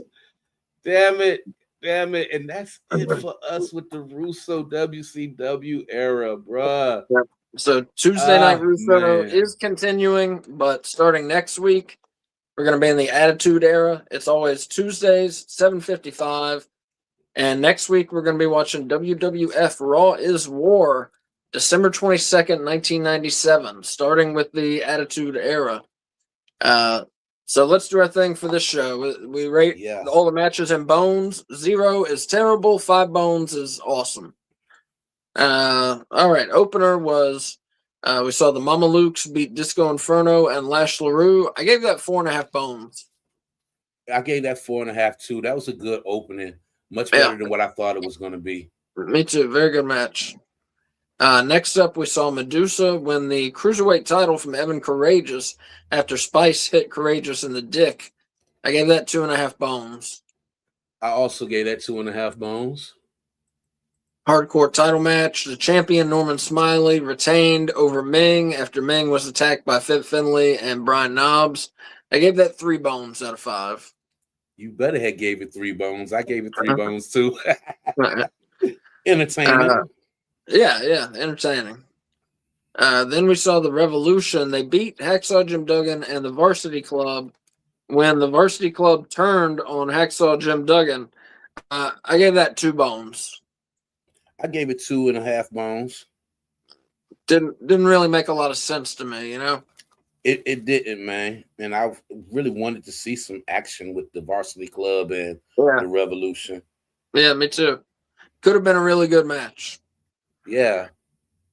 Then we saw Vampiro beat Dr. Death by disqualification. I gave that one 3 bones. I gave that 2.5. And then we saw Vampiro beat Oklahoma. I gave that 1.5 bones. I gave that 2 bones. Oklahoma was entertaining to me. He was. Then we saw Creative Control and Kurt Hennig in a handicap match. They beat Booker T and Midnight. I gave that 3 bones. I also gave that 3 bones. Midnight looked a lot better in there. And then Booker T had hit a daggone Harlem sidekick that he got some air on that thing. Yeah, Booker T looked great in that match. Yeah. He looked like the world champion that he would be within the next year. Mm-hmm. Then we saw a bunkhouse brawl match. Jeff Jarrett beat Dustin Rhodes after hitting him with a guitar after jumping off a ladder. Gave that one 4.5 bones. I also gave that 4.5 bones. Good match. And then we saw a crowbar on a pole match. DDP beat David Flair after a diamond cutter for the pin. Gave that one 3 bones out of 5. I also gave that 3 bones. Then we saw Sting beat Lex Luger by DQ. I gave that one 4 bones. I enjoyed that match. I enjoyed it, but I gave it 3.5 bones. I don't think Liz was in her right spots at certain times. You know how I do. I nitpick a little bit. But other than that, yeah, it was good. Then we saw Kevin Nash beat Sid Vicious in the Master Powerbomb match. He fooled the referee into thinking he'd done a powerbomb. I gave that one 3 bones out of 5. I also gave that 3 bones out of 5. We agreed on almost every match so far. Then we saw the U.S. title match. The champion, Chris Benoit, retained over Jeff Jarrett after a swan dive headbutt off the ladder. I gave that 5 bones. I also gave it 5 bones. You already know. There you go. And the main event. There was nothing wrong with that match. That match was awesome, man. Yeah. And the main event, world champion Bret Hart retained over Goldberg in a no DQ match when Roddy Piper just rang the bell. It was a good match up until then. I gave it 4 bones out of 5. And I also gave it 4 bones out of 5. All right. That ending took it off for me. We only disagreed on like 2 or 3, I think. Yep. Pretty good. All right, so best match, worst match, rating for the show out of 5 bones. Switch. Worst match for me, even though I was entertained by it, I'm going with the Vampiro and Oklahoma match. Best match, I said that was the worst match. Yeah. Best match is Jeff Jarrett, Chris Benoit. Jeff Jarrett's just like on a whole nother level right now. Overall for this show, I was entertained. I think I'm gonna agree with what Kay said. Kay gave it 4 bones. I'm gonna give it 4 bones. I'm gonna give it 4 bones. If that main event could have ended a little more stronger, I probably would have went 4.5 bones. But I'm gonna go 4 bones overall for this show. Yeah, I didn't like the screw ending for the main event. No, it needs to be definitive. At the biggest show of the year, it needs to be definitive. But who knows? I don't know what they did with Piper and Hart after that. Maybe it was interesting. Definitely made you want to tune into Nitro. Yeah, I'm intrigued. Yeah. Let me get a couple of these comments out the way real quick. Eric Tate says some matches should have been TV matches, not a pay-per-view match. To see some of them maybe. Rewind says overall, I give the whole show 3 bones. Best match was Benoit Double J. 3 bones match. He gave it 3 bones. Ooh, you harsh with it, Rewind. But okay, I'll take it. And Rewind also says, thanks for the show, guys. Have a good evening. Thank you for being with us, yo. So let me get my best match. I agree with everything Switch said. Best match, Benoit over Jarrett in that ladder match. Worst match, Vampiro over Oklahoma. And rating for the show, 4 bones out of 5. It was a solid show. 2 4.5 bone matches, 1 5 bone match. And just a solid show. Like I've said all night, it brought some storylines to a conclusion. It brought up some new storylines. Yeah. Brian Knobbs and Finlay attacking there, and with whatever's going to happen between Bret Hart and Piper, whatever's going to happen between Booker T and Stevie Ray after him abandoning the team, and Hacksaw Jim Duggan having to renounce the US of A. So you got some interesting things coming up after the show. All right, so let me tell you our schedule this week. Tomorrow night, Wednesday, we are doing a watch-along for AEW Dynamite at 7:55. Thursday, we're doing a watch-along for JCW Lunacy at 6:55. If you have not been watching JCW, watch a couple. They're free on YouTube, and then come join us on Thursday. Especially watch last week's episode 60. Very good episode of wrestling. But that's 6:55 on Thursday. And then Saturday at 7:55, we're doing WWE Saturday Night's main event, John Cena's final match. And and we'll be back next Tuesday with Tuesday Night Russo. And we'll be watching Raw is War from December 22nd, 1997, taking it way back. And we're going to start with the Attitude Era, start there. And Switch has a show, a podcast, that is returning very soon. Why don't you tell the people about that? Yes, sir. So, y'all, come January, when the playoff starts for the NFL, we have a show on YouTube at CGR Pro Sports, where we talk NFL, NBA, all kind of sports stuff at 7:30 on Sundays. It's on a break right now because we got a lot of stuff going on right now, and the holidays is here. So we're going to give it till the playoffs starts, and then we're going to come back strong. If y'all want to be part of the show, y'all can inbox me, and I'll let you join live, and we just have fun and kick it on there. Again, that's on YouTube at CGR Pro Sports. Just go on there, drop a comment in the link if you want to be on, or you can hit me up on my Facebook page at Switch LJ Lewis. Inbox me there if you want to be part of the show. We also have another channel called CGR Productions, where you can find our music, web series, interviews, music videos, all kinds of different stuff. I think y'all will enjoy. That's on YouTube at CGR Productions. Other than that, you can find me right here with the No Bones crew doing our thing. And yeah, we got a fun week of wrestling coming up. Oh yeah, Final definitely. farewell for John Cena. Can't believe it, but yeah. Bro, speaking on that John Cena thing, man, like that tournament, man, like I felt like that tournament could have been like Miz could have been heavily. I know you haven't been watching it, but they gave Miz one match and he's done. Like Miz was synonymous with Cena. You could have waited till he fought Gunther in the finals and had a great storyline with it, even if you want to let Gunther win. But to have Sheamus get injured, he's out. Nobody think Nakamura was going to be in there. Like I thought this storyline, I thought it was fitting for the Miz to have this tournament storyline going in there with Cena. But yeah, we got Gunther versus Cena. I'm glad about that. It should be a good match. And yeah, y'all can join us Saturday with that. Yep. And we will see you. Oh, and everybody like this, please, and subscribe to our channel. That way you can know when we're going on the air. Everything I just mentioned on that schedule is going to be posted on our X. Our X is at No Bones Wrestling. That's at No Bones RASSLIN. We're on YouTube, youtube.com/at No Bones About Wrestling /streams/live. And we have our own website, www.nobonesabout.com. You can learn a little more about myself, Switch, K-Fabulous, and Wolf. And that has a link to, again, our YouTube has every video we've ever done. And that has links to some of the horror reviews I used to do. But yeah, nobonesabout.com. Check it out. And we're on TikTok, No Bones About Wrestling. I put stuff on there I don't put anywhere else. So check us out on there. And yeah, if you want to get in touch, the best way is to get in touch with me on X. I'm on there like all day at No Bones Wrestling. And past that, like this, please. That makes a big difference for us, believe it or not, if you like the videos. Love yourselves, love each other, and for the love of God, use your turn signals, people. Switch, thank you for joining us as always. You have a great night, bud. You too, man. I see you in Wolf tomorrow night, bro. Yep. See ya. All right.